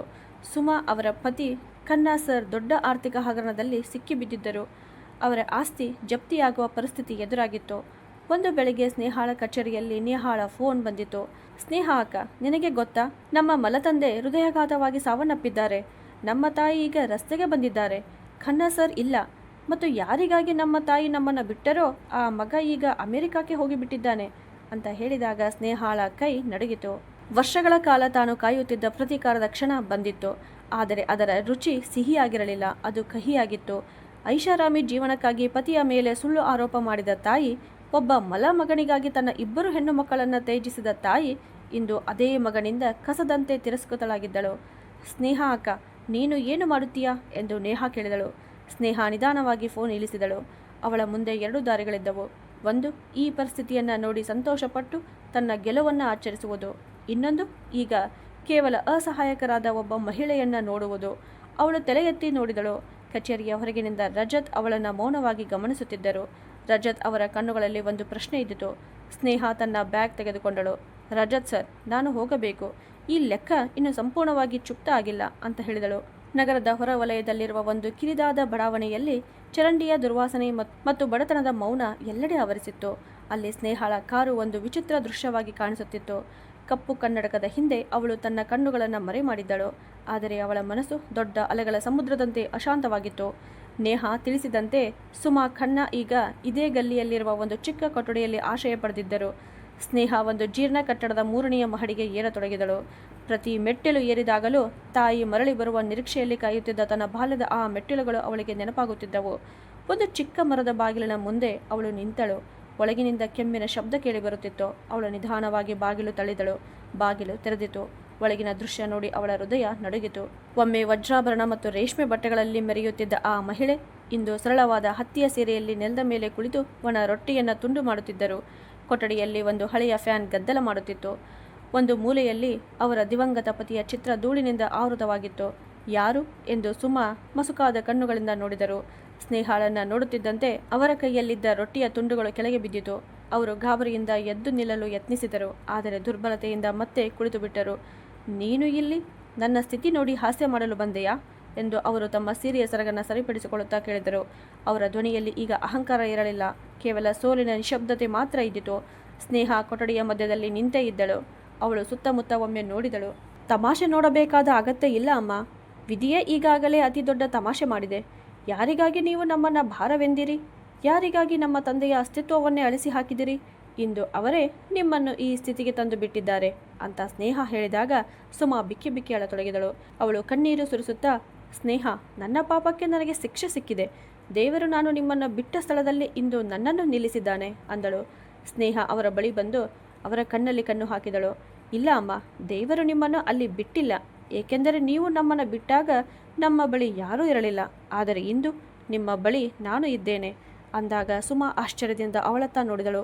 ಸ್ನೇಹ ಮುಂದುವರಿಸಿದಳು, ಆದರೆ ವಿಧಿಯ ವ್ಯಂಗ್ಯ ನೋಡಿ, ನಾನು ನಿಮ್ಮ ಬಳಿ ಮಮತೆಯಿಂದ ಬಂದಿಲ್ಲ, ನನ್ನ ಪ್ರತೀಕಾರದ ಅಂತಿಮ ಅಧ್ಯಾಯವನ್ನು ಪೂರ್ಣಗೊಳಿಸಲು ಬಂದಿದ್ದೇನೆ ಅಂತ ಹೇಳಿದಳು. ಪ್ರತೀಕಾರ ಎಂದು ಸುಮಾ ನಡುಗುತ್ತಾ, ನೀನು ನನ್ನನ್ನು ಕೊಲ್ಲಲಿದ್ದೀಯಾ ಅಂತ ಕೇಳಿದರು. ಸ್ನೇಹ ತಲೆಯಾಡಿಸಿದಳು. ಇಲ್ಲ, ನಾನು ನಿಮ್ಮನ್ನು ನನ್ನೊಂದಿಗೆ ಕರೆದುಕೊಂಡು ಹೋಗುತ್ತೇನೆ ಆ ಮನೆಗೆ. ಅಲ್ಲಿ ಅಪ್ಪ ಇದ್ದಾರೆ, ಅಲ್ಲಿ ನೇಹ ಹಾಡುತ್ತಾಳೆ. ನೀವು ಕಳೆದುಕೊಂಡ ಎಲ್ಲವನ್ನೂ ನಾನು ಪ್ರತಿದಿನ ನಿಮ್ಮ ಕಣ್ಣೆದುರಿಗೆ ತರುತ್ತೇನೆ. ನೀವು ಭಾರವೆಂದು ತಳ್ಳಿ ಹಾಕಿದ ಆ ಮಕ್ಕಳು ಇಂದು ಯಶಸ್ಸಿನ ಪರ್ವತಗಳಾಗಿ ನಿಂತಿದ್ದಾರೆ ಎಂಬುದನ್ನು ಪ್ರತಿದಿನ ಅನುಭವಿಸುತ್ತೀರಿ. ನಾನು ಮಾಡುವ ಸೇವೆ ನಿಮಗೆ ಪ್ರೀತಿಯಂತೆ ತೋರದು. ಅದು ನಿಮಗೆ ಪ್ರತಿದಿನ ಒಂದು ಋಣದಂತೆ, ಒಂದು ಕಟುವಾದ ನೆನಪಿನಂತೆ ಚುಚ್ಚುತ್ತಿರುತ್ತದೆ. ಇದೇ ನಿಮ್ಮ ಶಿಕ್ಷೆ ಅಮ್ಮ ಅಂತ ಹೇಳಿದಳು. ಸುಮಾಳನ್ನು ತನ್ನ ಮನೆಗೆ ಕರೆತಂದಾಗ ಮನೆಯ ವಾತಾವರಣವೇ ಗಂಭೀರವಾಗಿ ಬಿಟ್ಟಿತ್ತು. ತಂದೆ ಸುಮಾಳನ್ನು ನೋಡಿದರು, ಆದರೆ ತಕ್ಷಣವೇ ತಮ್ಮ ದೃಷ್ಟಿಯನ್ನು ಬೇರೆಡೆ ತಿರುಗಿಸಿದರು. ನೇಹಾಳ ಮುಖದಲ್ಲಿ ಅಸಹ್ಯ ಮತ್ತು ಕರುಣೆ ಎರಡೂ ಬೆರೆತ ಭಾವನೆಗಳನ್ನು ಸ್ಪಷ್ಟವಾಗಿದ್ದವು. ಅದೇ ಸಂಜೆ ರಜತ್ ಮನೆಗೆ ಬಂದರು. ಅವರು ಸ್ನೇಹಾಳನ್ನು ಬಾಲ್ಕನಿಗೆ ಕರೆದರು. ಸ್ನೇಹ, ನೀನು ಏನು ಮಾಡುತ್ತಿದ್ದೀಯಾ? ಅವರನ್ನು ಇಲ್ಲಿ ಕರೆತಂದು ಪ್ರತಿದಿನ ನಿನ್ನನ್ನೇ ನೀನು ಸುಟ್ಟುಕೊಳ್ಳುತ್ತೀಯಾ? ದ್ವೇಷವನ್ನು ಸಾಕುವುದು ಹಾವನ್ನು ಸಾಕಿದಂತೆಯೇ ಅಂತ ರಜತ್ ಅವಳಿಗೆ ಮನವರಿಕೆ ಮಾಡಲು ಪ್ರಯತ್ನಿಸಿದರು. ಸ್ನೇಹ ರಜತ್ ಅವರ ಕೈ ಹಿಡಿದು, ರಜತ್, ಅವರನ್ನು ಹಸಿವಿನಿಂದ ಸಾಯಲು ನಾನು ಬಿಡಲಾರೆ. ಹಾಗೆ ಮಾಡಿದ್ದರೆ ನನ್ನ ಮತ್ತು ಅವರ ನಡುವೆ ಏನು ವ್ಯತ್ಯಾಸ ಉಳಿಯುತ್ತಿತ್ತು? ಅವರು ಕಳಂಕ ಎಂದು ಕರೆಯುತ್ತಿದ್ದ ಮಗಳು ಏನು ಮಾಡಬಲ್ಲಳು ಎಂಬುದನ್ನು ಅವರಿಗೆ ತೋರಿಸಬೇಕು ಅಂದಳು. ರಜತ್ ಅವಳನ್ನು ತಮ್ಮ ಎದೆಯತ್ತ ಸೆಳೆದರು. ಸ್ನೇಹ, ನೀನು ತುಂಬ ಮಹಾನ್ ಅಥವಾ ತುಂಬ ಹುಚ್ಚಿ ಇದ್ದೀಯಾ? ಆದರೆ ಈ ಹುಚ್ಚುತನದಲ್ಲಿ ನಾನು ನಿನ್ನ ಜೊತೆಯಲ್ಲಿದ್ದೇನೆ. ಬಾ, ಈಗ ನಮ್ಮ ಜೀವನದ ಹೊಸ ಅಧ್ಯಾಯವನ್ನು ಆರಂಭಿಸೋಣ. ಮುಂದಿನ ತಿಂಗಳು ನಮ್ಮ ಮದುವೆ, ಇನ್ನು ವಿಳಂಬ ಬೇಡ ಅಂತ ಹೇಳಿದರು. ಸ್ನೇಹ ಆಳವಾದ ಉಸಿರೆಳೆದು, ಹೌದು ರಜತ್ ಸರ್, ನಾವು ಮದುವೆಯಾಗೋಣ. ಆದರೆ ಅವರಿಗೆ ನಾವು ಆಹ್ವಾನ ನೀಡುವುದಿಲ್ಲ. ಅವರು ಇದೇ ಮನೆಯಲ್ಲಿ ಇರುತ್ತಾರೆ, ಆದರೆ ಕೇವಲ ಒಂದು ನೆರಳಿನಂತೆ. ನನ್ನ ಮದುವೆ ಹೇಗೆ ನಡೆಯುತ್ತದೆ ಎಂಬುದನ್ನು ಅವರು ನೋಡುತ್ತಾರೆ, ಆದರೆ ತಾಯಿಯಾಗಿ ಅವರು ಕನ್ಯಾದಾನ ಮಾಡುವುದಿಲ್ಲ. ನನ್ನ ಕನ್ಯಾದಾನವನ್ನು ನನ್ನ ಅಪ್ಪ ಒಬ್ಬರೇ ಮಾಡುತ್ತಾರೆ ಅಂತ ಹೇಳಿದಳು. ಕೊನೆಗೂ ಮದುವೆಯ ದಿನ ಬಂದಿತು. ಕೆಂಪು ವಧುವಿನ ವಸ್ತ್ರದಲ್ಲಿ ಸ್ನೇಹ ದೇವತೆಯಂತೆ ಕಾಣುತ್ತಿದ್ದಳು. ಇಡೀ ಮನೆ ಹೂಗಳಿಂದ ಅಲಂಕರಿಸಲ್ಪಟ್ಟಿತು. ಸುಮಾ ಒಂದು ಮೂಲೆಯಲ್ಲಿ ಮೌನವಾಗಿ ಕುಳಿತು ಎಲ್ಲವನ್ನ ನೋಡುತ್ತಿದ್ದರು. ಅವರನ್ನು ಯಾರೂ ವಿಚಾರಿಸಲಿಲ್ಲ. ಅವರು ಅತಿಥಿಗಳ ನಡುವೆ ಒಬ್ಬ ಅಪರಿಚಿತರಂತೆ ಕಾಣುತ್ತಿದ್ದರು. ರಜತ್ ಸ್ನೇಹಾಳಿಗೆ ಮಂಗಲಸೂತ್ರ ಕಟ್ಟಿದಾಗ ಮತ್ತು ಅವಳ ನೆತ್ತಿಗೆ ಕುಂಕುಮ ಹಚ್ಚಿದಾಗ ಸ್ನೇಹಾಳ ಕಣ್ಣುಗಳು ಕ್ಷಣಕಾಲ ಸುಮಾಳ ಕಣ್ಣುಗಳನ್ನು ಸೇರಿಕೊಂಡವು. ಸುಮಾಳ ಕಣ್ಣುಗಳಲ್ಲಿ ಒಂದು ಬೇಡಿಕೆ ಇದ್ದಿತು, ಒಂದು ನಿರೀಕ್ಷೆ ಇದ್ದಿತು. ಬಹುಶಃ ಸ್ನೇಹ ಒಮ್ಮೆ ಆದರೂ ಅಮ್ಮ ಎಂದು ಕರೆಯಬಹುದು ಎಂಬ ನಿರೀಕ್ಷೆ. ಆದರೆ ಸ್ನೇಹ ತನ್ನ ದೃಷ್ಟಿಯನ್ನು ಬೇರೆಡೆ ತಿರುಗಿಸಿದಳು. ಮದುವೆಯ ನಂತರ ಬೀಳ್ಕೊಡುವ ಕ್ಷಣ ಬಂದಿತು. ಸ್ನೇಹ ಸುಮಾಳ ಬಳಿಗೆ ಹೋದಳು. ಸುಮಾ ನಡುಗುವ ಕೈಗಳಿಂದ ಅವಳಿಗೆ ಆಶೀರ್ವಾದ ನೀಡಲು ಮುಂದಾದರು. ಆದರೆ ಸ್ನೇಹ ಅವರ ಪಾದಗಳಿಗೆ ನಮಸ್ಕರಿಸಲಿಲ್ಲ. ಅವಳು ಶಾಂತವಾಗಿ ಹೇಳಿದಳು, ನೀವು ಇಲ್ಲಿ ಸುರಕ್ಷಿತವಾಗಿರುತ್ತೀರಿ ಅಮ್ಮ. ನೇಹಾ ಮತ್ತು ಅಪ್ಪ ನಿಮ್ಮ ಕಾಳಜಿ ವಹಿಸುತ್ತಾರೆ. ಆದರೆ ನನ್ನ ಮನಸ್ಸಿನಲ್ಲಿ ನಿಮಗಾಗಿ ಇದ್ದ ಜಾಗ ವರ್ಷಗಳ ಹಿಂದೆಯೇ ಸತ್ತು ಹೋಗಿದೆ. ನೀವು ನಿರ್ದಯತೆಯನ್ನು ಆಯ್ಕೆ ಮಾಡಿಕೊಂಡಿರಿ, ನಾನು ಸ್ವಾಭಿಮಾನವನ್ನು ಆಯ್ಕೆ ಮಾಡಿಕೊಂಡಿದ್ದೇನೆ ಅಂತ ಹೇಳಿ ಸ್ನೇಹ ರಜತ್ ಜೊತೆ ಕಾರಿನಲ್ಲಿ ಕುಳಿತಳು. ಕಾರು ಮುಂದೆ ಸಾಗತೊಡಗಿತು. ಆದರೆ ಅವಳು ಹಿಂದೆ ತಿರುಗಿ ನೋಡಲಿಲ್ಲ. ಅವಳ ಕೆನ್ನೆಯ ಮೇಲೆ ಒಂದು ಕಣ್ಣೀರು ಜಾರಿತು. ಆ ಕಣ್ಣೀರು ತನ್ನ ತಾಯಿಗಾಗಿ ಅಲ್ಲ, ಆದರೆ 7 ವರ್ಷದ ಆ ಚಿಕ್ಕ ಸ್ನೇಹಾಳಿಗಾಗಿ. ಇಂದಿಗೂ ಆ ಹಳೆಯ ರಸ್ತೆಯಲ್ಲಿ ನಿಂತು ತನ್ನ ತಾಯಿ ಮರಳಿ ಬರುವುದನ್ನು ಕಾಯುತ್ತಿರುವ ಆ ಮಗುವಿಗಾಗಿ. ಸ್ನೇಹಿತರೆ, ಕೊನೆಯಲ್ಲಿ ಸ್ನೇಹ ತೆಗೆದುಕೊಂಡ ನಿರ್ಧಾರ ನಿಮಗೆ ಸರಿ ಅನಿಸಿದ್ದರೆ ಕಮೆಂಟ್ ಮಾಡಿ ತಿಳಿಸಿ. ಕಥೆಯನ್ನು ಕರ್ನಾಟಕದ ಯಾವ ಊರಿನಿಂದ ನೋಡಿದಿರಿ ಅಂತಲೂ ತಿಳಿಸಿ. ಕಥೆಗೊಂದು ಲೈಕ್ ಕೊಡಿ ಹಾಗೂ ಇದೇ ಥರ ಕಥೆಗಳನ್ನು ನೋಡಲು ನಮ್ಮ ಚಾನಲನ್ನು ಸಬ್ಸ್ಕ್ರೈಬ್ ಮಾಡಿ. ಧನ್ಯವಾದಗಳು.